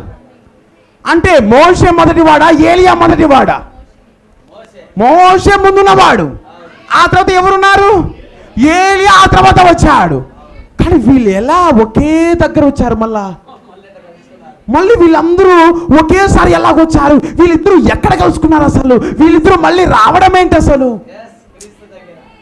ఒక్కొక్కరు ఒక్కో కాలంలో లేచారు, బ్రతికారు కదా. వీళ్ళందరూ వీళ్ళిద్దరే కలిసి ఎందుకు వచ్చారు? వీళ్ళిద్దరూ ఎక్కడ మీటింగ్ జరిగింది వీళ్ళకి? మీకు అర్థమవుతున్నది నేను మాట్లాడుతున్నాను బ్రదర్? ఇదంతయు ఏ మనుష్యుడు మనకు బయలుపరచలేదు దీన్ని. ఏ ఒక మనుష్యుడు మనకు దీన్ని తెలపలేదు. ఈ కాలంలో ఒక ప్రవక్త వచ్చాడు. ఈ కాలంలో ఒక వర్తమానికుడు వచ్చాడు. ఆ వర్తమానికుడు మన జీవితం వెనక ఉన్న మర్మం అంతటిని తెలిపాడు. మోషే ఒక కాలంలో ఉన్నాడు, ఏలియా మరొక కాలంలో ఉన్నాడు. కానీ వీళ్ళిద్దరూ ఒకే కాలానికి క్రీస్తు పక్కకి ఎలా వచ్చారు? ఏమన్నా వీళ్ళిద్దరూ ఒకే దగ్గరికి ఎలా వచ్చారా లేదా? రూపాంతరపరచుకున్న మీదకి వీళ్ళిద్దరూ కలిసి వచ్చి మాట్లాడుతున్నారా అంటే వీళ్ళు వినండి, క్రీస్తు పుట్టినప్పుడు వీళ్ళు రాలేదు, క్రీస్తు బాప్టిజం పొందుకునేటప్పుడు వీళ్ళు రాలేదు, క్రీస్తు స్వస్థతలు చేసేటప్పుడు వీళ్ళు రాలేదు. ఎగ్జాక్ట్గా ఎప్పుడు వచ్చారు వీళ్ళు? మరణము, ఆయన చనిపోయేదానికంటే మునుపు వారి యొద్దకు ఆయన వచ్చి ఆయన వారితో మరణం గురించి మాట్లాడుతున్నారు. బాప్టిజం గురించి కాదు, ఆ విషయాలు ఈ విషయాల గురించి కాదు, ఆయన మరణం గురించే మాట్లాడుతున్నారు, సంభాషిస్తున్నారు. నాకు చెప్పండి, ఈ మోషకు ఏలియాకు క్రీస్తు చనిపోబోతున్నాడని వీళ్ళకి ఎలా తెలుసు? దాని గురించి మాట్లాడడానికి మీకు అర్థమని ఏం మాట్లాడుతున్నాను, మీ ఎందుకు ఏం తీసుకొస్తున్నాను మీకు అర్థమైనది. మోషే ఏలియాలకు ఇప్పుడు కొద్ది సమయాలలో కొన్ని రోజులలో క్రీస్తు చనిపోతున్నాడని ఆ మరణం గురించే ఎలా వీరు మాట్లాడగలుగుతున్నారు? వాళ్ళకి ఎలా తెలుసు క్రీస్తు చనిపోతున్నాడని? వాళ్ళు పైనుండి చూస్తున్నారు, గమనిస్తున్నారు. ఈయన పుట్టుక సమయం ఇది, ఇప్పుడు మనం పోకూడదు. ఈయన బాప్టిజం తీసుకుంటున్నాడు, ఇప్పుడు మనం పోకూడదు. వింటున్నారా? మీకు అర్థమవుతున్నదా? భూమి మీద ఏం జరుగుతున్నదో పైనుండి వారు చూస్తున్నారు, గమనిస్తున్నారు. ఎంతమంది తెలుసు సౌలు? పాత నిబంధనలో ఉన్న సౌలు ఎంతమంది తెలుసు? సావులు చివరి కడియల్లోకి వచ్చినప్పుడు, చివరి సమయాల్లోకి వచ్చినప్పుడు, ఫిలిస్తీన్లు మీదికి దేశం మీదకి వచ్చేటప్పుడు, చంపేటప్పుడు, ఆ యొక్క యుద్ధం జరిగేటప్పుడు సౌలు ఎవరి కోసం వెతుకుతున్నాడు? సమూయేలు కోసం, దేవుని యొద్ద నుండి ఒక వర్తమానం కోసం వెతుకుతున్నాడు. కానీ దేవుడు ఎలా మాట్లాడతాడు? డైరెక్ట్గా ఎప్పుడు మాట్లాడాడు? దేవుడు ఒక ప్రవక్త ద్వారానే మాట్లాడతాడు. That's the rule. అది దేవుని యొక్క ప్లాన్ అంతే. దేవుడు ఏ మనుషుల ద్వారా ఆయన మాట్లాడాడు? ఏ కాలంలో అయినా ఒక ప్రవక్త ద్వారానే మాట్లాడతాడు. బ్రదర్, ఈ కాలం గురించే కార్యం ఏంటి? సేమ్, ఏం మారదది. ఈ కాలము కూడా ఒక ప్రవక్త ద్వారానే ఆయన మాట్లాడతాడు. సౌలు ఎవరి కోసం వెతికాడు? యెహోవా యొక్క వాక్కు కోసం, యెహోవా చిత్తం ఎరుగుట కోసం ఆయన వెతికేటప్పుడు అసలు దేవుడి కోసం ప్రార్థించలేదు, దేవుడి కోసం ఎతకలేదు. ఎవరి కోసం వెతికాడు? సమూయేలు కోసం వెతికాడు. ఎందుకు? ఇతనికి తెలుసు దేవుడు ఎవరితో పడితే వారితో మాట్లాడాడు, ప్రవక్తతోనే మాట్లాడతాడని. అందుకు సౌలుని ఎలాగైనా, సౌలు అప్పటికే ఏమైపోయాడు? చనిపోయి సమాధిలో ఉన్నాడు. నీకు అర్థమవుతున్నదా? సౌలు చనిపోయి సమాధిలో ఉన్నాడు. సమూయేలు చనిపోయి, ప్రవక్త అయిన సమూయేలు సమాధిలో ఉన్నాడు. ఇప్పుడు సమూయేలు ఎలాగొస్తారు చనిపోతే? Now listen. ఎప్పుడైతే ఇతను దేవుని యొద్దకు వెళ్ళినప్పుడు దేవుడు సమాధానం ఇవ్వలేదు ఈయనకు. అందుకే సౌలు ఎక్కడికి వెళ్ళాడు? సమూయేలు కోసం పైకి లేపడానికి వెళ్ళాడంట. వెళ్ళి ఎవరి యొద్దకు? ఒక కర్ణ పిశాచి సోద చెప్పి ఒక స్త్రీ యొద్దకు వెళ్ళి, నా కొరకు సమూయేలు పైకి లేపన్నాడు. లేపు అని సౌలు అడిగాడు. ఒక కర్ణ పిశాచి యొద్దకు వెళ్ళి, పిశాచి ఒక స్త్రీ యొద్దకు వెళ్ళి, మా సౌలు నా కొరకు పైకి లేపు, పైకి తీసుకురా అని అడిగినప్పుడు, నేను ఆ పని చేయలేను ఆమె అన్నది. ఆమె కానీ రాజు కదా, కత్తి చూపించాడు, త్వరగా చేయి ఆ పని. నేను భయంకరమైన ఆపదలో ఉన్నాను, యుద్ధంలో ఉన్నాను నేను. వెంటనే ఆ కన్న పిశాచి కలిగిన ఆ యొక్క స్త్రీ ఆ యొక్క సమూయేలును పైకి లేపేది ఎక్కడి నుండి వచ్చాడు? ఆయన మరొక పరిమాణంలో నుండి. అంటే ఇప్పుడు సమూయేలు చనిపోలేదు, ఎక్కడో బ్రతుకుతున్నాడు, ఎక్కడో అక్కడ నివసిస్తున్నాడు, వేరే డైమెన్షన్లో. బైబిల్ దాన్ని చెప్తున్నది, బైబిల్ మనం నమ్ముతున్నాం. మనము సమూయేలు పైకి వచ్చాడు. ఏం సౌలా, నన్ను ఎందుకు పైకి లేపావు, ఎందుకు నన్ను తీసుకొచ్చావు అని అడిగినప్పుడు వెంటనే ఆ కర్ణ పిశాచి కలిగిన స్త్రీని చూచాడు. ఈమె ద్వారా నన్ను ఎందుకు పిలిచావు? వినండి, ఒక అపవిత్రమైన ఒక వేశ్య వచ్చి, ఒక కుమారుడు వచ్చేసి ఒక వేశ్య దగ్గరకు వచ్చేసి, ఇదిగో మా అమ్మ ఇంట్లో ఉన్నది, మా మమ్మీ ఇంట్లో ఉన్నది, ఆమెని పిలుస్తున్నానని అని చెప్తే, వింటున్నారా? అని చెబితే వాళ్ళ మమ్మీ ఎవరబ్బా అనేసి లోపలికి వచ్చిన తర్వాత వెంటనే వాడి దగ్గరకు వచ్చి, ఇలాంటి ఆమె ఎందుకు లోపలికి పంపించావు నువ్వు? బ్రదర్, దేవుని సమీపించేటప్పుడు సరైన మార్గంలోనే ఆయన పిలవాలి. దయ్యముతో కాదు, కర్ణ పిశాచి కలిగిన వేరే ఆత్మలతో కాదు ఆయన పిలవాల్సిందే మనము. ఈ అండర్స్టాండ్? కొంచెం నేను వివరిస్తున్నాను మీకు. నువ్వెందుకు ఈ మధ్య బయటికి పిలిపించా? ఈయన అంటున్నాడు, సౌలు అంటున్నాడు, నా పరిస్థితి ఏంటో నాకు చెప్పు.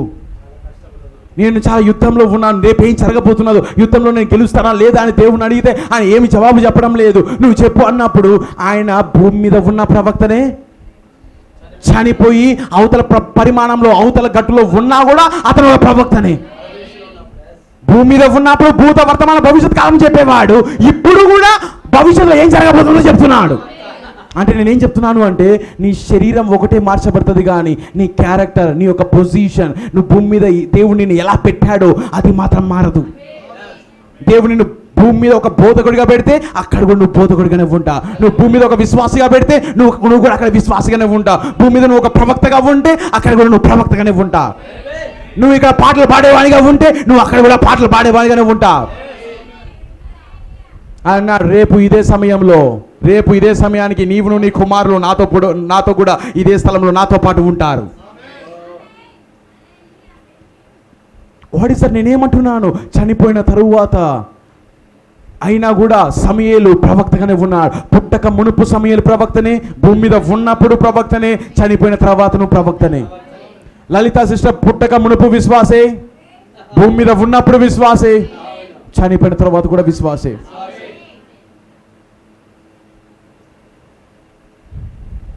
ఏమాన్, మీ అందరికి అర్థమవుతున్నా నేను మాట్లాడుతున్నాను? నవ్ లిసన్ చాలా జాగ్రత్తగా వినండి. మరణము, డెత్ అనేది అది ఏమై ఉన్నదంటే జస్ట్ అది ఎంతో బాధను వ్యక్తపరుస్తుంది, అది బాధను తీసుకొస్తుంది. అది ఒక ఎడబాటు. నా సమయం అయిపోతున్నది, నా టాపిక్ అవుతున్నా, నాకు అంశం ఎదుగు నేను రావాలి. మీ అందరికి తెలుసా ప్రవక్త భార్య చనిపోయింది. ఎంతమంది తెలుసు? ప్రవక్త యవ్వనస్తుడిగా ఉన్నప్పుడు, అప్పుడప్పుడు వివాహం చేసుకున్నప్పుడు ఆయన భార్య సిస్టర్ హోప్ చనిపోయినది. చనిపోయిన వెంటనే ఆమె దేంతో ఒక వ్యాధితో చనిపోయింది. ఆమె టీబీ సన్నగా బక్క చిక్కిపోయి ఎముకలతో ఉండి ఆ హాస్పిటల్లో ఉన్నప్పుడు ప్రవక్త ఆమె ఎదుగు వెళ్ళి ఏడ్చాడు. ఎందుకంటే అప్పుడే వివాహమైనది, 2 పిల్లలు, చిన్న పిల్లలు. కానీ ప్రవక్త యొక్క బాధ వినండి. ప్రవక్తకు దూత కలిశాడా? దూత ఆయనను కలుసుకున్నాడు, దూత ఆయనతో మాట్లాడాడు, ఒక పరిచర్యను ప్రవక్తకి ఇచ్చాడు. ఇవన్నీ తెలిసినా కూడా తన భార్య చనిపోయినప్పుడు ఏడుస్తున్నాడు. బైబిల్ గురించి అంత బాగా అవగాహన దేవుడే స్వయంగా వచ్చి మాట్లాడి, స్వరాలతో వచ్చి మాట్లాడి, పెద్ద స్వరముతో నువ్వు తాగొద్దు, నువ్వు సిగరెట్ మందు తాగవద్దు, నీ శరీరాన్ని అపవిత్రపరచుకోనవద్దు, భవిష్యత్తులో నీ కొరకు ఒక పని ఉన్నదని అతను చిన్నప్పుడే ఒక దూత స్వరం వచ్చి మాట్లాడినా కూడా వాళ్ళ మమ్మీ ఎంతో చెప్పేది, నువ్వు పుట్టినప్పుడు అగ్నిస్తంభం వచ్చింది, నువ్వు పుట్టినప్పుడు పావురం నీ మీదకు వచ్చినది అని ఎంతో ఆ యొక్క స్పిరిచువల్గా, ఆత్మ సంబంధంగా ఎంతో బోధించింది వాళ్ళ తల్లి. స్వరాన్ని కూడా స్వయంగా విన్నాడు. ఎంత విన్నా కూడా వినండి, అతనిలో ఆ యొక్క మర్మము కానీ అతనిలో వాక్యం గురించిన బయలుపాటు ఇంకా లేదు. ప్రవక్తలో లైఫ్ గురించిన మిస్టరీ, ఒక జీవితం చనిపోయిన తర్వాత ఏమవుతుంది, ముందు ఎలాగుంటారు, దానికి ఇచ్చిన మర్మం తెలియక తన భార్య యొద్దకు వెళ్ళి కూర్చొని ఏడుస్తుంటే ఆమె చెప్పినది, నేను ఇప్పుడు సరిహద్దుల్లో ఉన్నాను, ఆ యొక్క పరలోకానికి ఎక్కేదానికి దగ్గరగా వెళ్ళిపోయేటప్పుడు ఆయన వచ్చి ఏడుస్తుంటే మళ్ళీ వెంటనే వచ్చింది మళ్ళీ వెనక్కి.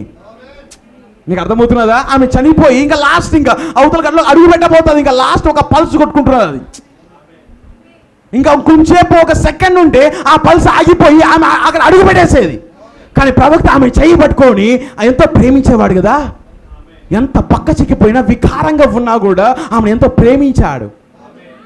బ్రదర్, నువ్వు వివాహం చేసుకునేది ఒక శరీరాన్ని కాదు, నువ్వు వివాహం చేసుకునేది ఆ శరీరంలో ఉన్న సోల్, దేవుని యొక్క జన్యువును నువ్వు వివాహం చేసుకుంటున్నా. ఆ శరీరం కాలిపోయినా సరే నువ్వు ఆమెను ప్రేమిస్తావు వివాహమైన తర్వాత. అంత వికారమైపోయి ఎట్టబడితే అట్ట అయిపోయినా కూడా నువ్వు ఆయన కూడా ప్రేమిస్తావు. ఎందుకు నువ్వు ప్రేమించి నువ్వు వివాహం చేసుకున్నది ఒక శరీరాన్ని కాదు, అందమైన ఒక శరీరాన్ని కాదు, దేవుని యొక్క జన్యువును, దేవుని యొక్క గుణ లక్షణంలో ఉన్న ఒక కుమార్తెను వివాహం చేసుకున్నా. ఆయన అంత ఎండిపోయిన ఎముకలతో ఉన్నా కూడా ఆయన ఆమె ఎంతో వెళ్ళాడు, చేతులు పట్టుకుంటున్నాడు, హక్ చేసుకుంటున్నాడు, ఆమెతో తన యొక్క ఏడుపు ఆగడం లేదు. ఆమె దగ్గర వెళ్ళిపోతున్నది, టక్కన మళ్ళీ వెనక్కి వచ్చి కళ్ళు తెరిచి బిల్ వైపు చూసింది. వాయ్ బే, ఎంత అద్భుతమైన సన్నివేశంకి నేను సమీపిస్తూ ఉంటే నన్ను ఎందుకు పిలిచావు మళ్ళా? బ్రదర్, ఈయనకు ఆమె మీద బాధగా అప్పుడు అన్నాడు, ఓ హనీ, నేనేమన్నా ఆటంకపరిచానా?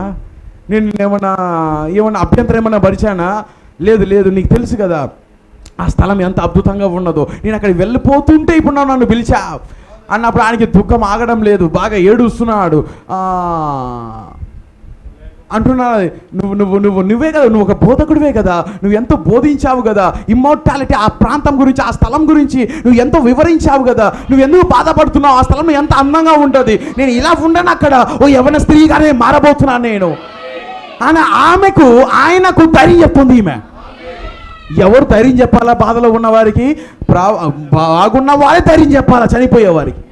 అంతేనా? ఏం కాదు, నువ్వు ఇక్కడే ఉంటావు, సమస్తము బాగానే ఉంటుంది. కానీ ఈమెకు గొప్ప బయలుపాటు ఉన్నది, ఒక ప్రత్యక్షత ఉన్నది. నేను పైనుండి వచ్చిన దానను, మళ్ళీ తిరిగి నేను పైకి వెళ్తున్నాననే బయలుపాటు ఆమెకున్నది అక్కడ.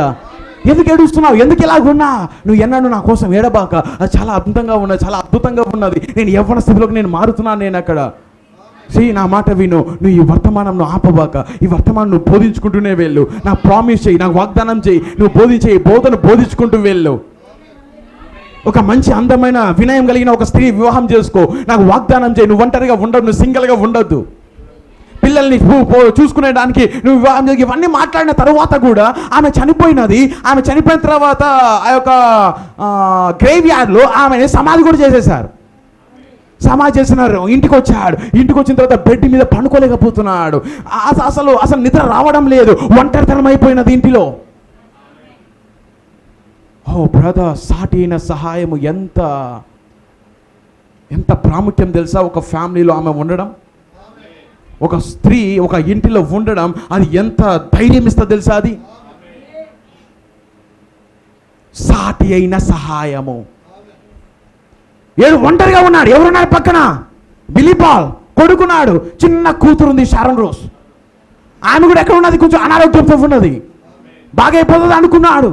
ఏడుస్తున్నాడు, నిద్ర రావడం లేదు, రాత్రితో నిద్ర రావడం లేదు. ఆ పాప కూడా ఇప్పుడు హాస్పిటల్కు అక్కడికి వెళ్ళినది. అక్కడ 2 రోజులకి, ఆమె పుట్టిన 2 రోజులకి వార్త తలుపుతున్నాడు డోర్ దగ్గరకు వచ్చి, నీ కుమార్తె కూడా చనిపోయినదని, నీ కుమార్తె కూడా చిన్న బేబీ కూడా చనిపోయిందని చెప్పినప్పుడు ఆయనకి ఉన్న దుఃఖమే కాకుండా ఇంకా గుండె పగిలిపోయింది ఆల్రెడీ. ఇంకెవరున్నారు? ఒకే ఒక కుమారుడు ఉన్నాడు, బిలీ పాల్. చనిపోయిన తర్వాత ఇంకా ఆమెను కూడా తల్లి పక్కన పోయి సమాధి చేసేసాడు. ఆ పాపను కూడా ఇంటికి వచ్చి ఏడుస్తున్నాడు. నిద్ర రావడం లేదు. బ్రదర్, ప్రవక్తకు అన్ని తెలుసు. దేవుడు మాట్లాడాడు, ఆయనలో దేవుడి లైఫ్లో ఏం చేస్తున్నాడో, దేవుడు ఎలా మాట్లాడో, వాళ్ళ తల్లి పుట్టినప్పుడు ఏమొచ్చిందో, అగ్నిస్తంభం ఎలాగొచ్చినదో, పావురం ఎలాగొచ్చినదో అన్ని బోధించినా దుఃఖము, ఆ యొక్క ప్రత్యక్షత అనేది ఇంకా ప్రవక్తకు లేదు. మీకు అర్థమవుతున్నదా? కానీ ఒక ప్రత్యక్షతను ఇచ్చుట కొరకు దేవుడు పరలోకం నుండి బ్రెన్హామ్ చూచాడు, ఆ ప్రవక్తను చూచాడు. ఇదిగో ఏడుస్తున్నాడు, దుఃఖపడుతున్నాడు, మోకరిస్తున్నాడు, పండుకున్నాడు, నేల మీద నిటారుగా పండుకున్నాడు, ఏడుస్తున్నాడు, కన్నీళ్ళు వస్తున్నాయి. హోప్, వెళ్ళు, అతను కొంచెం ఓదార్చు. దేవుడే స్వయంగా హోప్ను పంపిస్తున్నాడు.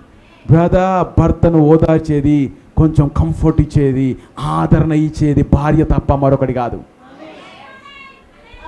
దేవుడు ఇంకెవరిని పంపలేదు.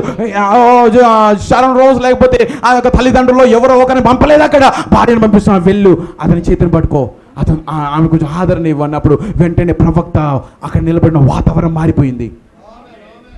నేను ఇక్కడికి వచ్చాను, వెంటనే ఎవరు వస్తున్నా? దేవుడే కదా పంపించాడు, వెళ్ళు, అతని కొంచెం ఓదార్పునివ్వు. వెళ్ళిన తర్వాత అతని చేయిని పట్టుకున్నది. వాయ్ బిల్లి, ఎందుకు ఏడుస్తున్నా? ఏడవాల్సిన పనేముంది? మేమంతా బాగున్నాం అక్కడ, నీకు తెలియదా ఇవన్నీ? Don't be afraid. మళ్ళీ అది ఎలాగున్నదంటే మొత్తము షార్ట్ అయిపోయాడు. ఒక గంత పేలిస్తే ఎలాగైపోతాడో అలా అయిపోయాడు ప్రవక్త. గన్తో షూట్ చేస్తే ఆయన అంటున్నాడు, అదే షూట్లో గన్ తీసుకొని కాల్చుకుందాం అనుకున్నాడు. ఆ యొక్క డిప్రెషన్లో అది సరిగా పనిచేయలేదు, ఇంకో మెథడ్ ఏమైనా ఉందేమో సూసైడ్ చేసుకోవడానికి అన్నట్లు ఎదుగుతున్నాడు. అప్పుడు వచ్చింది ఆమె, వా ఎందుకు నువ్వు ఇలా ఉన్నా, ఎందుకు నువ్వేం బోధించావు, నువ్వు బోధించింది నీకు జ్ఞాపకం రావడం లేదా? You understand something brother? Human emotions అనేటివి, మానవ యొక్క దుఃఖం అనేది అది అది సాధారణం, అది అది అది కంపల్సరీ. కానీ ఒక క్రైస్తవుడు దాన్ని దాటి చూస్తాడు. ఆమె ఎక్కడికే వెళ్ళిపోలేదు. ఆమె కరెక్ట్గా ఎక్కడుందో తెలుసా? ప్రవక్త చెప్పినట్టుగా 20 feet. You understand something? ఇక్కడ నుండి ఎన్ని అడుగులు? ఆ యొక్క పరిమాణము ఇక్కడ నుండి 20 అడుగులే. 20 అడుగులు. ఇది 20 అడుగులు ఉంటుందా? కొంచెం పెద్దగా ఉంటుందేమో కదా, ఇంకొంచెం ఎత్తుంటుంది నాకు తెలిసిన. ఎంతసేపు లేదండి, ఒక పెద్ద బిల్డింగ్ వెళ్ళాం అనుకోండి, ఒక 2 floor బిల్డింగ్ వెళ్ళాం అనుకోండి, ఏమనుకో భూమి దగ్గర నుండి 20 feet. అంటే నాకు తెలిసి అది ఆమె ఎక్కడో లేదు, వాళ్ళందరూ ఎక్కడో లేరు, ఇక్కడ నుండి 20 అడుగులు ఎత్తులోనే ఉన్నారు వాళ్ళంతా. బ్రదర్, ఇది నిజమా? Yeah that's right. మనుషులు దాన్ని చూడలేరు, మనుషుల కంటికి అది కనపడదు. అది విశ్వాసం అనే జ్ఞానేంద్రియము, విశ్వాసము దాన్ని దాటి చూస్తుంది. మీరు నమ్ముతారా దాన్ని? నిజంగా 20 feet ఇప్పుడు వాళ్ళు ఉన్నారని? ఎక్కడో కొన్ని లైట్ వేసుకోండి, వేల సంవత్సరాలు ప్రయాణం చేస్తే అంత దూరం వెళ్తారా అనుకోబాకండి. 20 feet అన్నాడు. రైట్ నా లలిత అంటే ఎక్కడుంది ఇప్పుడు? 20 feet. జస్ట్ 20 feet అంటే ఇక్కడ ఉండేది ఏం జరుగుతుందో, నేనేం మాట్లాడుతున్నానో, నా వర్తమానం ఏంటో ఆమె వినడం లేదా? బ్రదర్, నేను ఎందుకు తీసుకొస్తున్నానంటే, ఇది ఏం చేస్తుందంటే భయాన్ని బెరికేస్తుంది, ఫియర్ని బెరికేస్తుంది, సమస్తమును పరిపూర్ణమైన ప్రేమ ఏం చేస్తుంది తెలుసా? భయాన్ని బెరికేస్తుంది, నిశ్చయతను ఆదరణిస్తుంది. You understand something? మీ అందరికి అర్థమవుతున్నదా? కానీ ఎప్పుడైతే ఆ బయలుపాటు వెంటనే చూచాడో, ఆమె వచ్చినది, ఆమె చేయబట్టుకొని, ఎందుకు ఏడుస్తున్నావు పెళ్ళి, ఇదంతా చేయకూడదు, ఇది నీకు తెలుసు కదా, నువ్వే బోధిస్తున్నావు కదా, ఇవన్నీ ఎందుకు చేయకూడదు అంటే, అయినా కూడా అతను ఆగడం లేదు. ఆమెను చూసి ఏడుస్తున్నాడు. వెంటనే ఇలా కాదన్నప్పుడు ఆమె ఆయనను, యవన స్త్రీ కదా అక్కడ, ఆమె గట్టిగా హక్ చేసుకున్నది. నువ్వేం బాధపడబాక, నేను బాగున్నాను చూడు, ఇదో శారన్ రోజు కూడా ఇక్కడే ఉన్నది, నువ్వెందుకు అలా ఏడుస్తున్నావు అన్నప్పుడు ఆ వాతావరణం అంతా చూసిన తర్వాత, వినండి, ఇక్కడికి రా అని చెప్పిందంట హోప్. రా, ఈ చైర్లో కూర్చో ఒకసారి. వెళ్ళి ఆ చైర్లో వెళ్ళి కూర్చున్నాడు. చూసినప్పుడు ఆమె అంటున్నాడు, నీ మైండ్లో ఏం వెళ్తుందో నాకు తెలుసు బిల్లి, ఈ చైర్లో కూర్చున్నప్పుడు నీ మైండ్లో ఏం వెళ్తుందో నాకు తెలుసు. నువ్వు చిన్నప్పుడు నేను మొదట వివాహం అయినప్పుడు మనం కూర్చోడానికి చైర్ కూడా లేదు. బర్సి, ఇక్కడ చూసావా చైర్ ఉంది మనకు, నీకు ఏం కావాలి మీకు తెలుసా? అక్కడ పోయి ఏమో గిటార్ వాయించుకుంటూ, ఏదో తెల్ల దుస్తులు రెక్కలు వేసుకుంటూ ఎగతామని అనుకోబాకండి. ఇప్పుడు ఎలాగైతే మనం వర్క్ చేస్తున్నామో, ఇప్పుడు ఎలాగైతే మనం ఇక్కడ సివిలైజేషన్, ఒక నాగరికతలో మనం ఎలాగైతే ఉన్నామో, అలాంటి మరొక నాగరికత అది. అక్కడ కుర్చీలు ఉన్నాయి, అక్కడ కుక్కలు ఉన్నాయి, అక్కడ కూడా గుర్రాలు ఉన్నాయి, అంతేనా కాదా? అక్కడ కూడా ఇవన్నీ ఉన్నాయి. కానీ అది సూపర్ న్యాచురల్. అది ఈ చైర్లో కూర్చున్నప్పుడు చూచావా, నీకు ఒక్క కూర్చోడానికి కుర్చీ కూడా ఉండేది కాదు, చిన్న చాపేదో వేసుకొని మనం ఉండేవాళ్ళం మా ఇంట్లో. కానీ చూడు ఎంత పెద్ద ఇలాంటి ఒక లెదర్ సీట్ నీకు ఎలా ఉన్నదో చూడండి. ఆమె చూపిస్తూ అది సంతోషంగా ఆమె బాధను, ఆయనలో ఉన్న బాధనంతా పెరికేస్తుంది ఆమె. ఇంకోటి మర్చిపోబాక బిల్లి, నేను ఎంతో కష్టపడి $1.60 నేను బాగా కష్టపడి ఒక పేపర్ కింద పెట్టాను, మర్చిపోబాక దాన్ని. ఆ పేపర్ కిందకి వెళ్ళి నీకు ఎంతో ఇష్టమైన ఒక రైఫిల్ కొన్నాను నేను. ఆ రైఫిల్ తుపాకీ నీకు ఎంతో నువ్వు హంటింగ్ చేస్తావు కదా, వేటాడతావు కదా, ఆ పేపర్ కింద పెట్టాను చూడు. దాన్ని నువ్వు కొనుక్కున్నప్పుడు ప్రవక్త అన్నాడు, ఈ దినానికి కూడా ఆ రైఫిల్ నా యొక్క డెన్లో ఉంది. డెన్ అనగా ఆయన కూడా ఒక డెన్ ఉండేది, ఒక గుహ లాంటి గుహను, ఒక గదిని గుహలా మార్చుకొని దాని లోపల ఆయన వేటాడేటవన్నిటిని కూడా తగిలించుకునేవాడు, కొమ్ముల్ని అన్నిటిని కూడా, తుపాకుల్ని అన్ని తగిలించుకునేవాడు. దాంట్లో ఇప్పుడు కూడా $1.16 కొన్న రైఫిల్ ఇంకా అక్కడ ఉన్నది. అది ఇవన్నీ ఆయన చూసిన తరువాత, ఇవన్నీ ఆయన పొందుకున్న తరువాతనే ఆయనకు బయలుపాటు, ఒక ప్రత్యక్షత వచ్చినది. మానవుడు, ఒక క్రైస్తవుడు ఎన్నడూ చనిపోడు, కేవలం ఈ స్థలంలో నుండి పైకి వెళ్ళిపోతాడు, ఈ స్థలంలో నుండి మరొక స్థలంలో నివసిస్తాడు. Brother, you understanding something? మీ అందరికి అర్థమవుతున్నది నేను మాట్లాడుతున్నాను? మనం సమయం అయిపోయినది కాబట్టి ఒక 10 minutes నాకు టైం ఉంది కాబట్టి నేను ఇంకా పోవాలి, నా సమయం లేదు. దాన్ని మళ్ళీ మనం విందాం, మనం ఆదివారాలు కానీ అట్లా ఎప్పుడైనా మనం తీసుకుందాం దాన్ని. ఈరోజు నా అంశం యొద్దకు వస్తాను నేను. ఎంతమంది ఆ యొక్క లేఖనాన్ని చదివి ఆ అంశాన్ని నేను చదివి నేను ముగిస్తాను నేను? ఏమా ఇక్కడ ఉన్నారా? యోహాను రాసిన సువార్త 21 అధ్యాయము. ఇదొక్క కార్యం చదివి ముగిచ్చేస్తాను నేను. Is it all right? It's okay అయిపోయింది.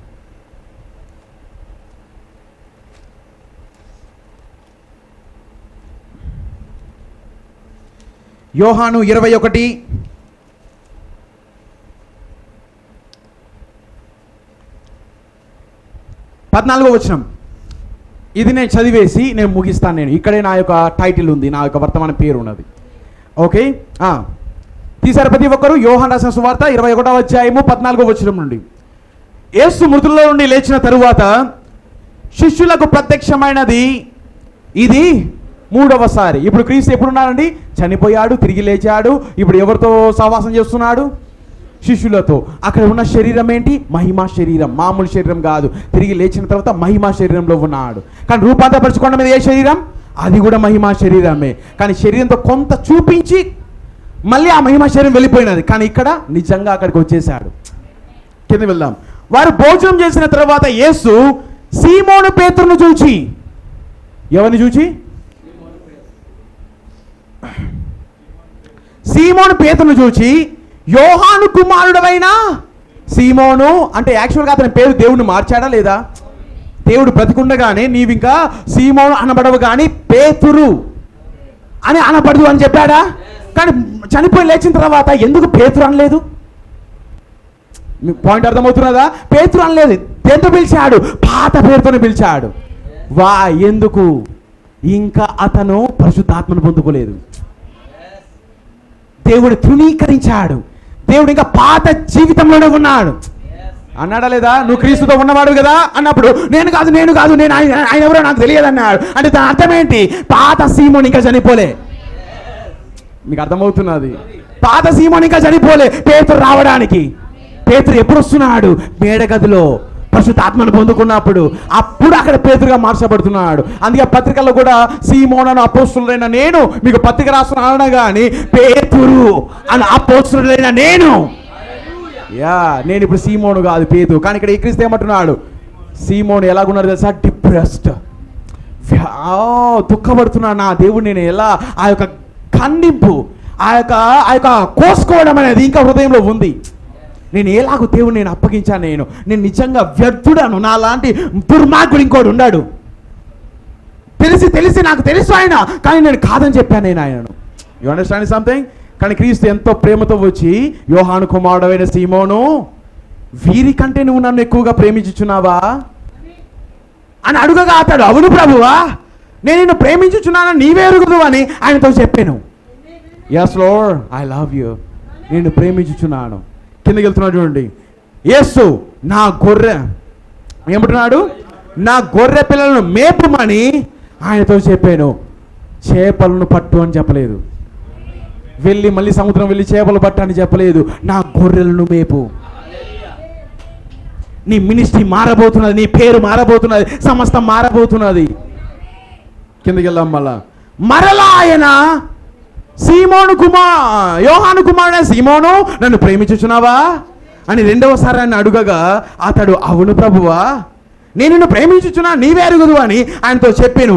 ఆయన నా గొర్రెలను కాయము.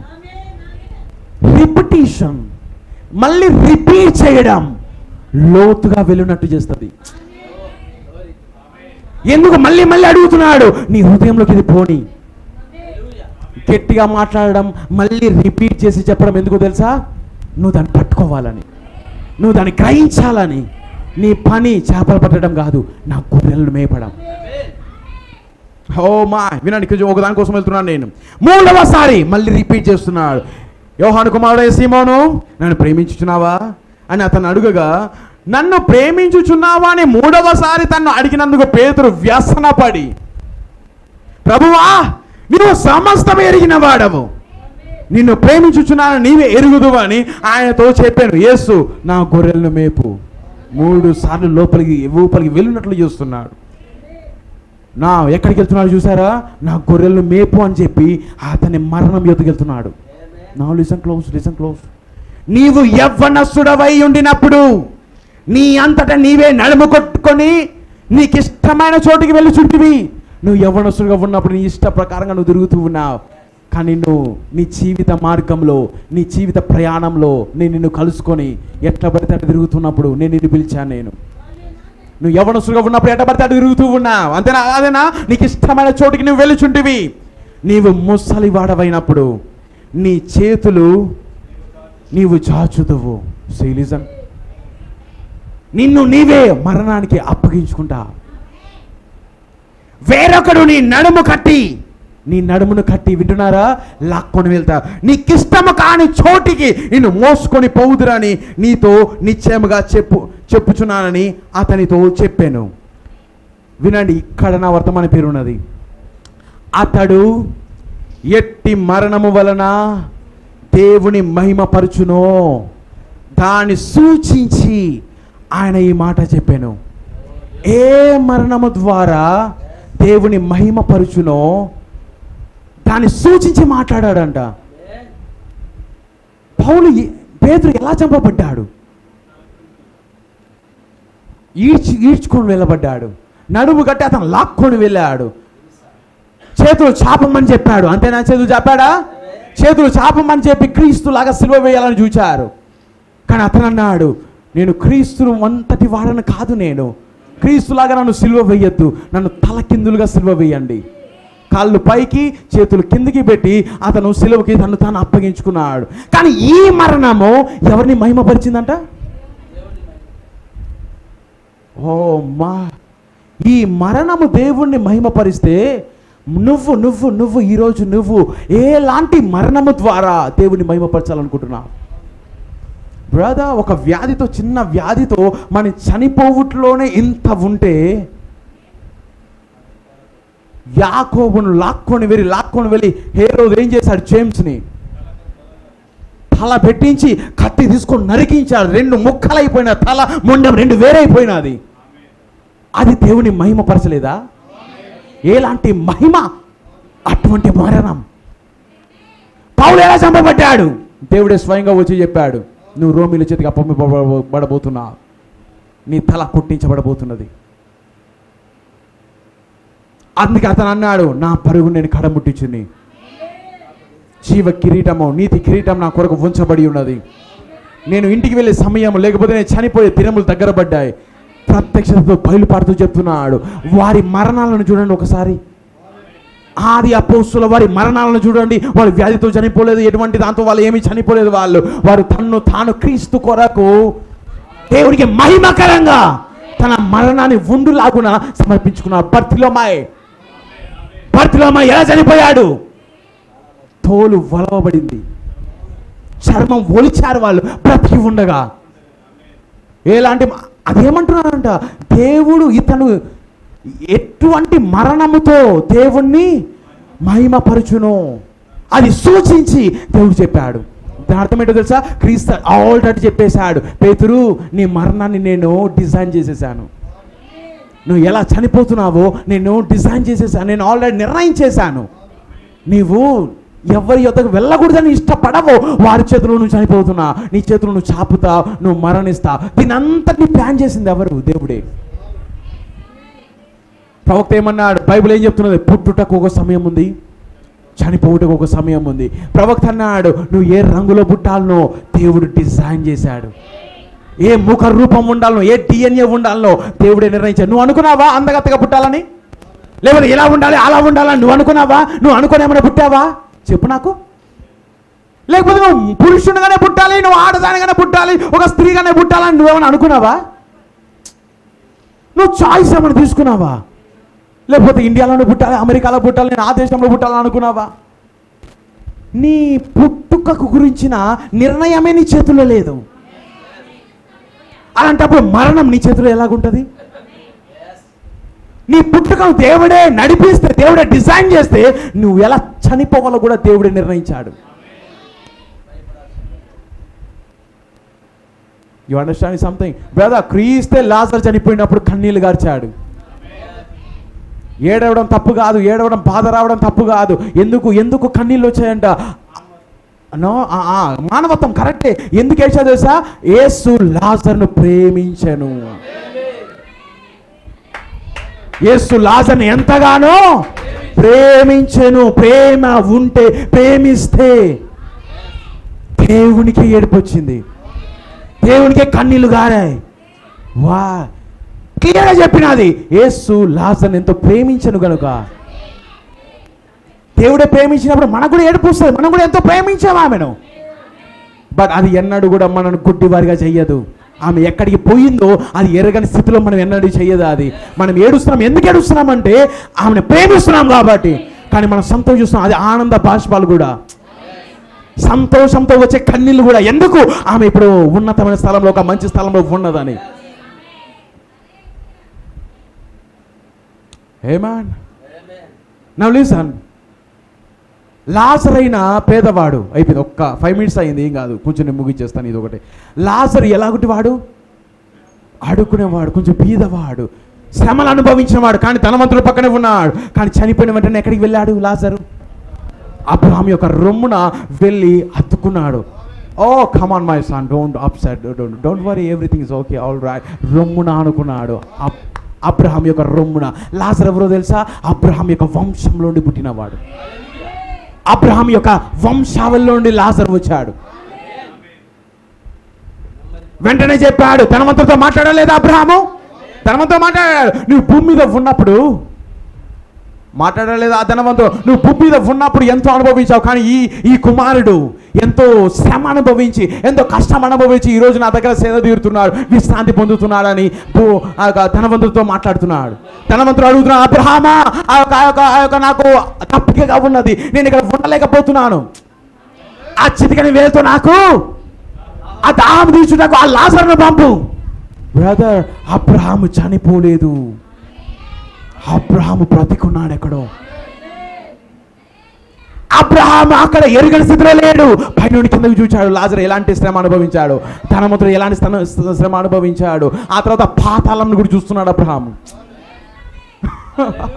అక్కడ నుండి ప్రతి పరిమాణంలో పాతాళంలోకి చూస్తున్నాడు, భూమి మీద చూస్తున్నాడు, ఎక్కడికైనా చూస్తున్నాడు. ఓ మా, ఎలాంటి ప్రపంచం అది, ఇలాంటి ప్రపంచం అది. పాతాళంలో ఏం జరుగుతున్నదో అబ్రహాంకి అన్ని తెలిసిపోతుంటే దేవునికి తెలియదా? మీకు అర్థమవుతున్నానే మాట్లాడుతున్నాను. రైట్ నౌ బ్రెన్హామ్ గారు ఆమె యొక్క రొమ్మున ఎవరు అనుకున్నారు తెలుసా? యంగ్ లేడీ, యవ్వన ఒక అమ్మాయి. ఆమె పేరు లలిత. లలితమ్మ అనకూడదు, లలిత ఆంటీ అనకూడదు. ఇప్పుడు ఆమె పేరు లలిత, సిస్టర్ లలిత. యంగ్ గర్ల్, యవ్వన అమ్మాయి. ఇప్పుడు ఎవరి రొమ్మున అనుకున్నా తెలుసా? ఆ కాలంలో అబ్రహాం అయితే, ఈ కాలంలో బ్రెన్హామ్ రొమ్మున ఇప్పుడు ఆనుకున్నది. ఆమె విశ్రాంతి పొందుకుంటున్నది. ఆమె భూమి మీద ఆమె శ్రమ ఆమెకే తెలుసుండొచ్చు, నాకు తెలిసి మనకందరికీ తెలుసుండదు. ఆమె బాధ, ఆమె హృదయంలో ఉన్న వేదన ఇంకెవ్వరు అర్థం మనుషులు ఎన్నడూ కూడా అంత అర్థం చేసుకోలేరు. అది ఎవరి బాధ అది వారికే తెలుస్తుంది. పక్కనుండేవారు ఏదో కొన్ని మాటలు చెప్పేసి వెళ్ళిపోతుంటారే కానీ ఆమె యొక్క బాధను ఎవరికి చెప్పలేకపోవచ్చు. కానీ నేను అంటున్నా, అక్కడికి వెళ్ళిన తర్వాత ఇప్పుడు నెమ్మది, ఇంకా నాకు చాలు, నాకు ఇంకేమి ఇవ్వద్దు, ఇదే చాలు, విశ్రాంతితో.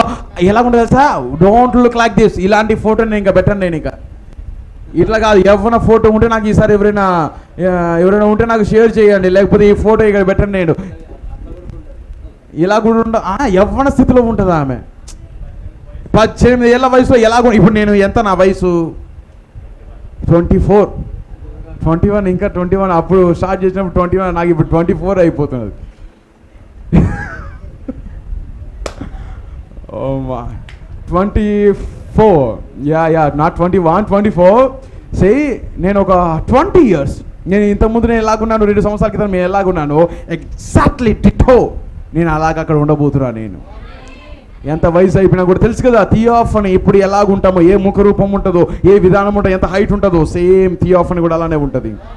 మన శరీరం కూడా అలాగనే ఉంటుంది. నేను అదే అంటున్నాను. ఇలా కాదు, అక్కడ ప్రవక్త రొమ్మున ఆనుకుని ఉండేది. ప్రవక్త ఫోటో పెట్టండి ఒకసారి. లీజన్, ఆయన ఒక ఫేస్ని చూడండి, ఆయన ఒకసారి చూడండి. It's a beautiful. ఇది మన కాలపు యొక్క బ్రెన్హామ్, మన కాలపు అబ్రహాం. లాజరు ఎలాగైతే అబ్రహాం రొమ్మున ఆనుకున్నాడో చాలా slow. Yeah, is look like young man అయితే నాకు తెలిసి ఈయన కూడా యవ్వనస్తుడుగానే కనపడుతున్నాడు నాకు. ఆయన వృద్ధాపంగా ఉన్నట్టు అస్సలు కనపడడం లేదు నాకు. అక్కడ కోట్ వేసుకొని వినండి, అక్కడ ఆయన కోట్ ఉండదు నాకు తెలిసి, తెల్లని వస్త్రం అక్కడ ఉంటుంది బ్రెన్హామ్ గారికి. తెల్లని వస్త్రం అది ఏమై ఉన్నదని చెప్పాను నేను, పరిశుద్ధాత్మ వ్యాపిస్తాము. ఆ తెల్లని వస్త్రం ధరించుకొని ఆమె పైకి అడుగు పెట్టగానే వెంటనే అబ్రహాం యొద్దకు వెళ్ళి ఉంటుంది. అబ్రహాం ఎవరు కాదు, బ్రెన్హామ్ తన గుంపు యొద్దకు వెళ్ళి ఆ రొమ్మున ఆమె ఆనుకుని ఉంటుంది. రైట్ నా ఆమె ఇప్పుడు విశ్రాంతి పొందుకుంటున్నది. ఆమె చాలా హ్యాపీగా ఉన్నది, సంతోషంగా ఉన్నది. ఆమె ఇప్పుడు ఇక్కడ ఏం జరుగుతున్నదో దాన్ని చూస్తున్నది, గమనిస్తున్నది. తెలుసు కదా, పాత నిబంధనలో ఉన్న వారందరూ ఎవరి కోసం ఎదురు చూస్తున్నారు? సజీవం. మనము పరిపూర్ణతలోనికి అడుగుపెట్టుట కొరకు ఎప్పుడెప్పుడు వీరు పరిపూర్ణతలోనికి వెళ్తారా అని వారు ఎదురు చూస్తున్నారు. మనం పరిపూర్ణమైతేనే వాళ్ళు వస్తారు. మీకు అర్థమవుతున్నదా? వాళ్ళు దేనికోసం ఎదురు చూస్తున్నారు? పెళ్లి విందు కోసం ఎదురు చూస్తున్నారు. గెస్టులు అందరూ ఎవరు అక్కడ? అబ్రహాము, ఇస్సాకు, యాకోబులు అందరూ గెస్ట్ అక్కడ. పెళ్లి కుమారుడు, పెళ్లి కుమార్తె, కొత్త నిబంధన యొక్క పెళ్లి కుమార్తె, పెళ్లి కుమారుడు, వారిద్దరూ బ్యాంక్వెట్ హాల్ తెలుస్తారు. పెళ్లి విందును వారు తెలిసినప్పుడు వీరిద్దరు ఫస్ట్ అడుగు పెడతారు. ఎవరు? మనము, క్రీస్తు. ఆ పెళ్లి విందులోకి అడుగు పెడతాం మనము. అంతవరకు ఎక్కడ ఎదురు చూస్తాడైనా మధ్యాకాశానికి వస్తాడు. ఆ టైంలో కరెక్ట్గా మధ్యాకాశానికి వచ్చినప్పుడు ఇదిగో నా భార్య వస్తున్నా, త్వరగా అందరూ సిద్ధంగా అవ్వండి, ఇప్పుడు పైకి వస్తున్నా, ఆమె నేను ఏం చేయాలా? ఆహ్వానం, వెల్కమ్ తెలియజేయాలా. ఎక్కడికి? బ్యాంక్వెట్ హాల్కి నేను వెల్కమ్ తెలియజేయాలా.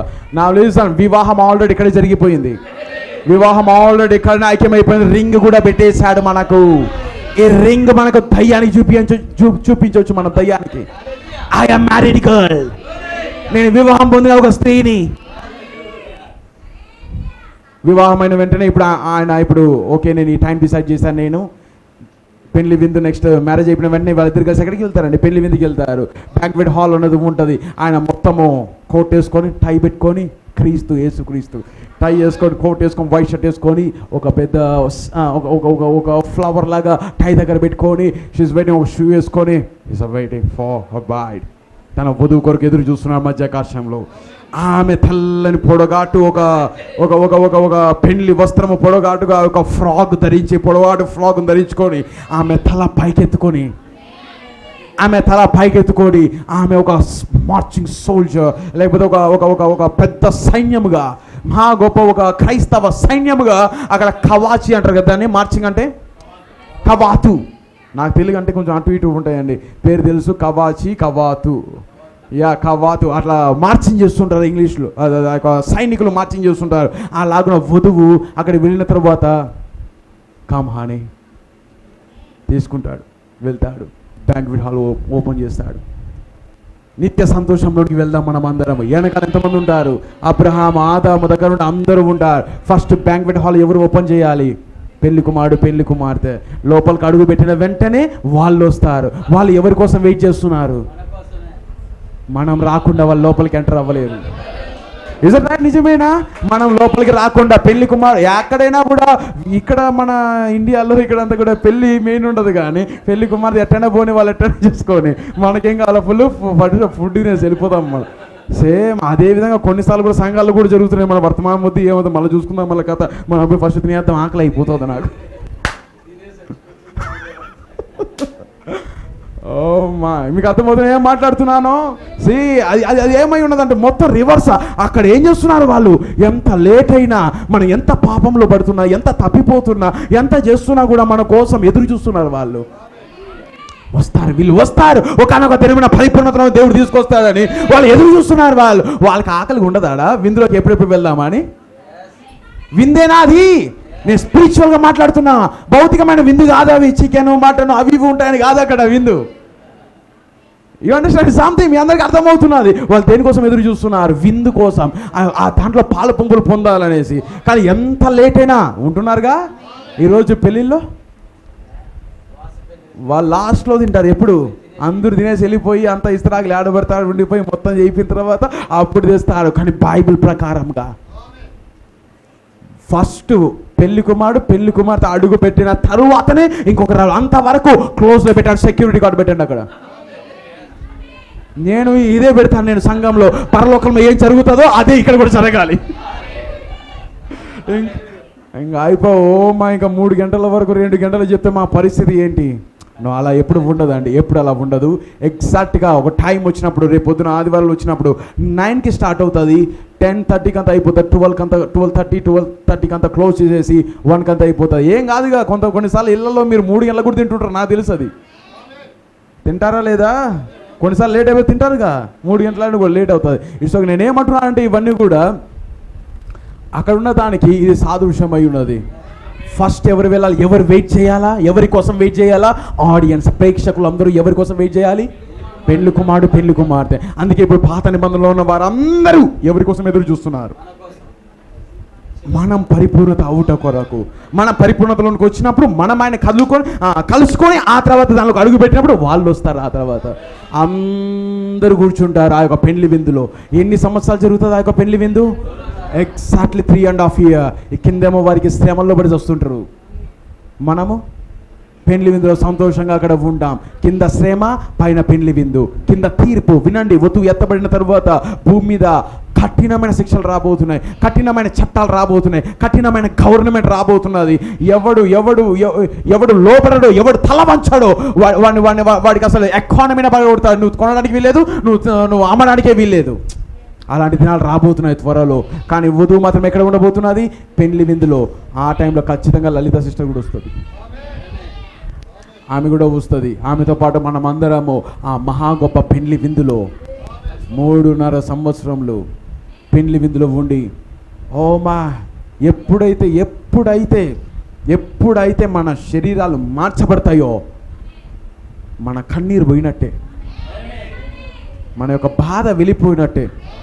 తిట్టే వాళ్ళు ఉండరు, వెనకాల నుండి మాట్లాడే వాళ్ళు ఉండరు, ఒకరు మోసం చేసే వాళ్ళు ఉండరు, వారు కుళ్ళుకునే వాళ్ళు ఉండరు, గొడవ పడే వాళ్ళు ఉండరు, మనం తిట్టే వాళ్ళు ఉండరు, ఎవ్వరూ ఉండరు. మన శ్రమలు ఉండవు, ఇబ్బందులు ఉండవు, అప్పులు ఉండవు, బాధలు ఉండవు, రోగాలు ఉండవు, ఎవ్వరూ ఉండరు. మనం ద్వేషించే వాళ్ళు ఎవరు ఉండరు అక్కడ. మనల్ని అందరూ ప్రేమించే వాళ్ళే ఉంటారు అక్కడ. బ్రదర్, ఏ క్షణంలో మన శరీరాలు మారిపోతాయో. గోల్డెన్ టైం, అద్భుతమైన సమయం అది. ఇలా బోధించుకుంటూ ఉండాలని నా ఉద్దేశం ఎప్పుడు కాదు. ఇలానే బోధించుకుంటూ వెళ్ళి ఇలాగుననే ఇట్లా తినుకుంటూ ఆహారం తినుకుంటూ ఇలా ఉండాలని అస్సలు అనుకోవడం లేదు నేను. మనం ఎంతమంది అలా ఏమైనా అనుకుంటున్నారా? ఒక కారు కొనుక్కోవాలి, ఒక బిల్డింగ్ కొనుక్కోవాలి, ఇంకా బాగా ఒక స్థలం ఉన్న ఇంకా ఒక 2-3 బిల్డింగ్లు కొనాలి, 2-3 స్థలాలు కొనాలి, అది కొనాలా, ఇది కొనాలా. నో. ఆ టైం వచ్చినప్పుడు, ఆ యొక్క శరీర మార్పు వచ్చినప్పుడు మన కన్నీరు దేవుడు వస్తాడు మన దగ్గరకు. Honey it's over, everything all right, అయిపోయింది, బాధలన్నీ వెళ్ళిపోయాయి, ఇబ్బందులన్నీ వెళ్ళిపోయాయి. చీకటి కాలంలో ఎలా చనిపోయి ఉండాలి వాళ్ళు, పెద్ద కొలాసం. ఈరోజు ఫుట్బాల్ ఉందా? ఫుట్బాల్ గ్రౌండ్, ఎంతమంది కూర్చొని ఉన్నారు ఫుట్బాల్ గ్రౌండ్లో? అలా కూర్చొని ఉండగా మధ్యలో సింహాలకేసి చంపారు. సింహాలను వదిలారు. అక్కడ ఉన్న క్రైస్తవులు మొత్తం ఆ సింహాలు పీకుతుంటే, వాళ్ళను చీల్స్తుంటే దాన్ని చూసి ఆనందిస్తున్నారు వాళ్ళు. ఆ శిక్ష, అటువంటి మరణము దేవునికి ఏమైనదంట? మహిమకరమై ఉన్నది. నేనేమంటున్నాను తెలుసా? మామూలు మరణం దేవునికి మహిమకరం కాదు. అది వాక్య విషయంలో వచ్చే మరణమే ఏదైనా కావచ్చు. క్రీస్తు ద్వారా వచ్చే, క్రీస్తు కొరకు వచ్చే మరణము అది మహిమకరమై ఉన్నది. అది ఎంతోమంది చనిపోతున్నారు, ఎంతోమంది మహా దారుణంగా కూడా చనిపోతున్నారు. మీకు తెలుసా, ప్రవక్త చనిపోయేదానికంటే మునుపు ప్రవక్త తెలుసు ఆయన కారులో చనిపోతున్నాడని. How many of you know that? క్లియర్గా చెప్పారు. ఒక స్త్రీ వచ్చి చెప్పింది, ప్రవక్త గారు మీరు కారులో చనిపోవటాన్ని కలలో నేను చూస్తున్నాను నేనని. ప్రవక్త దాన్ని నమ్మాడు. ప్రవక్త బయలుపాటు వచ్చినది, నేను కారులో చనిపోబోతున్నానని. ప్రతి ఒక్కరికి ఏం జరగబోతున్నదో ప్రవక్తలకు అందరికీ తెలుసు. తర్వాత ఏం జరగబోతున్నా, మనం తర్వాత ఎలా ఉండబోతున్నదో. బ్రదర్, మనము అయోమయ స్థితిలో మనం లేం. మనము దేవుడు మనకు తెలియజేశాడు. మనం ఎక్కడి నుండి వచ్చాం? పైనుండి వచ్చాం. మళ్ళీ తిరిగి మన పైకి వెళ్ళబోతున్నాం. ఏ మరణంను బట్టి నువ్వు దేవుని మహిమపరచాలనుకుంటున్నా?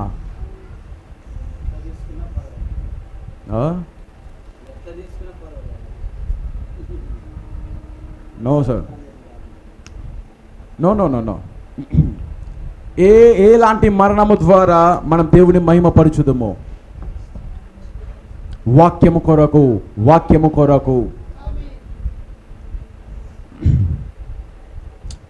ఆమేన్. You understand something? మీ అందరికీ అర్థమైనది నేను మాట్లాడుకుంటున్నాను. ప్రతి ఒక్కరూ ఆమె యొక్క లైఫ్ని బట్టి I want to give you a big claps of hands and appreciation. ప్రతి ఒక్కరు లేచి నిలబడండి. ప్రతి ఒక్కరు లేచి నిలబడి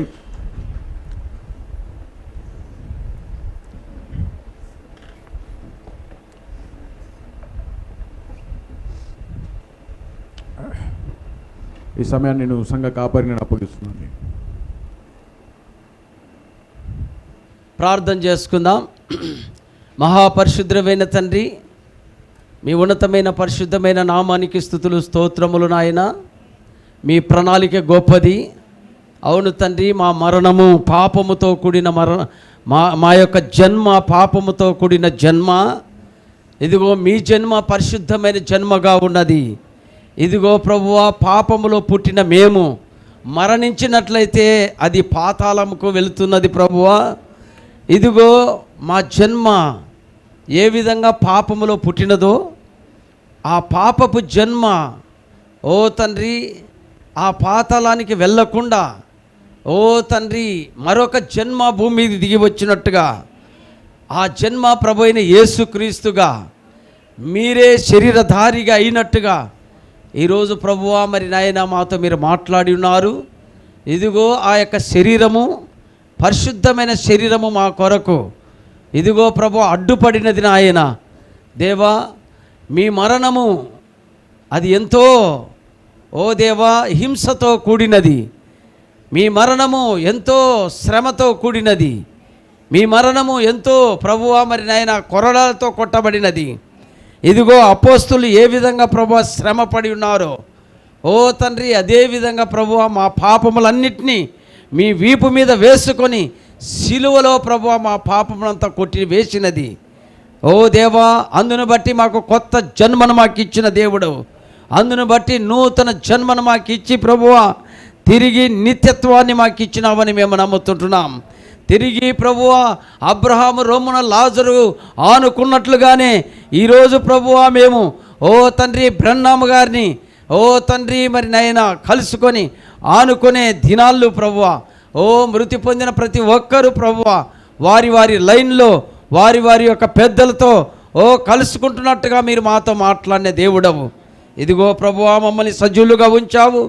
ఇదిగో ప్రభువా మరి సజీవులుగా ఉన్న ఓ దినాలలో ప్రభువా ఎత్తబాటు అన్నది ప్రభువా మాకున్నట్లయితే మా శరీర మార్పుల కొరకు మేము సిద్ధపడుదుముగాక. ఈ లోక సంబంధమైన ఈ లోక పదార్థముల మీద మేము దృష్టి పెట్టక ప్రభువా ఓ తండ్రి ఎక్కువగా నీతో గడుపుతూ మేము పరలోకానికి సిద్ధపడడానికి మీ కృప దయచేయమని ఇష్టంలో ప్రార్థన చేస్తున్నాం. మా పరలోకపు తండ్రి, ఇంకెవన బోధకుని మీ ఆత్మ కిందికి తీసుకురండి.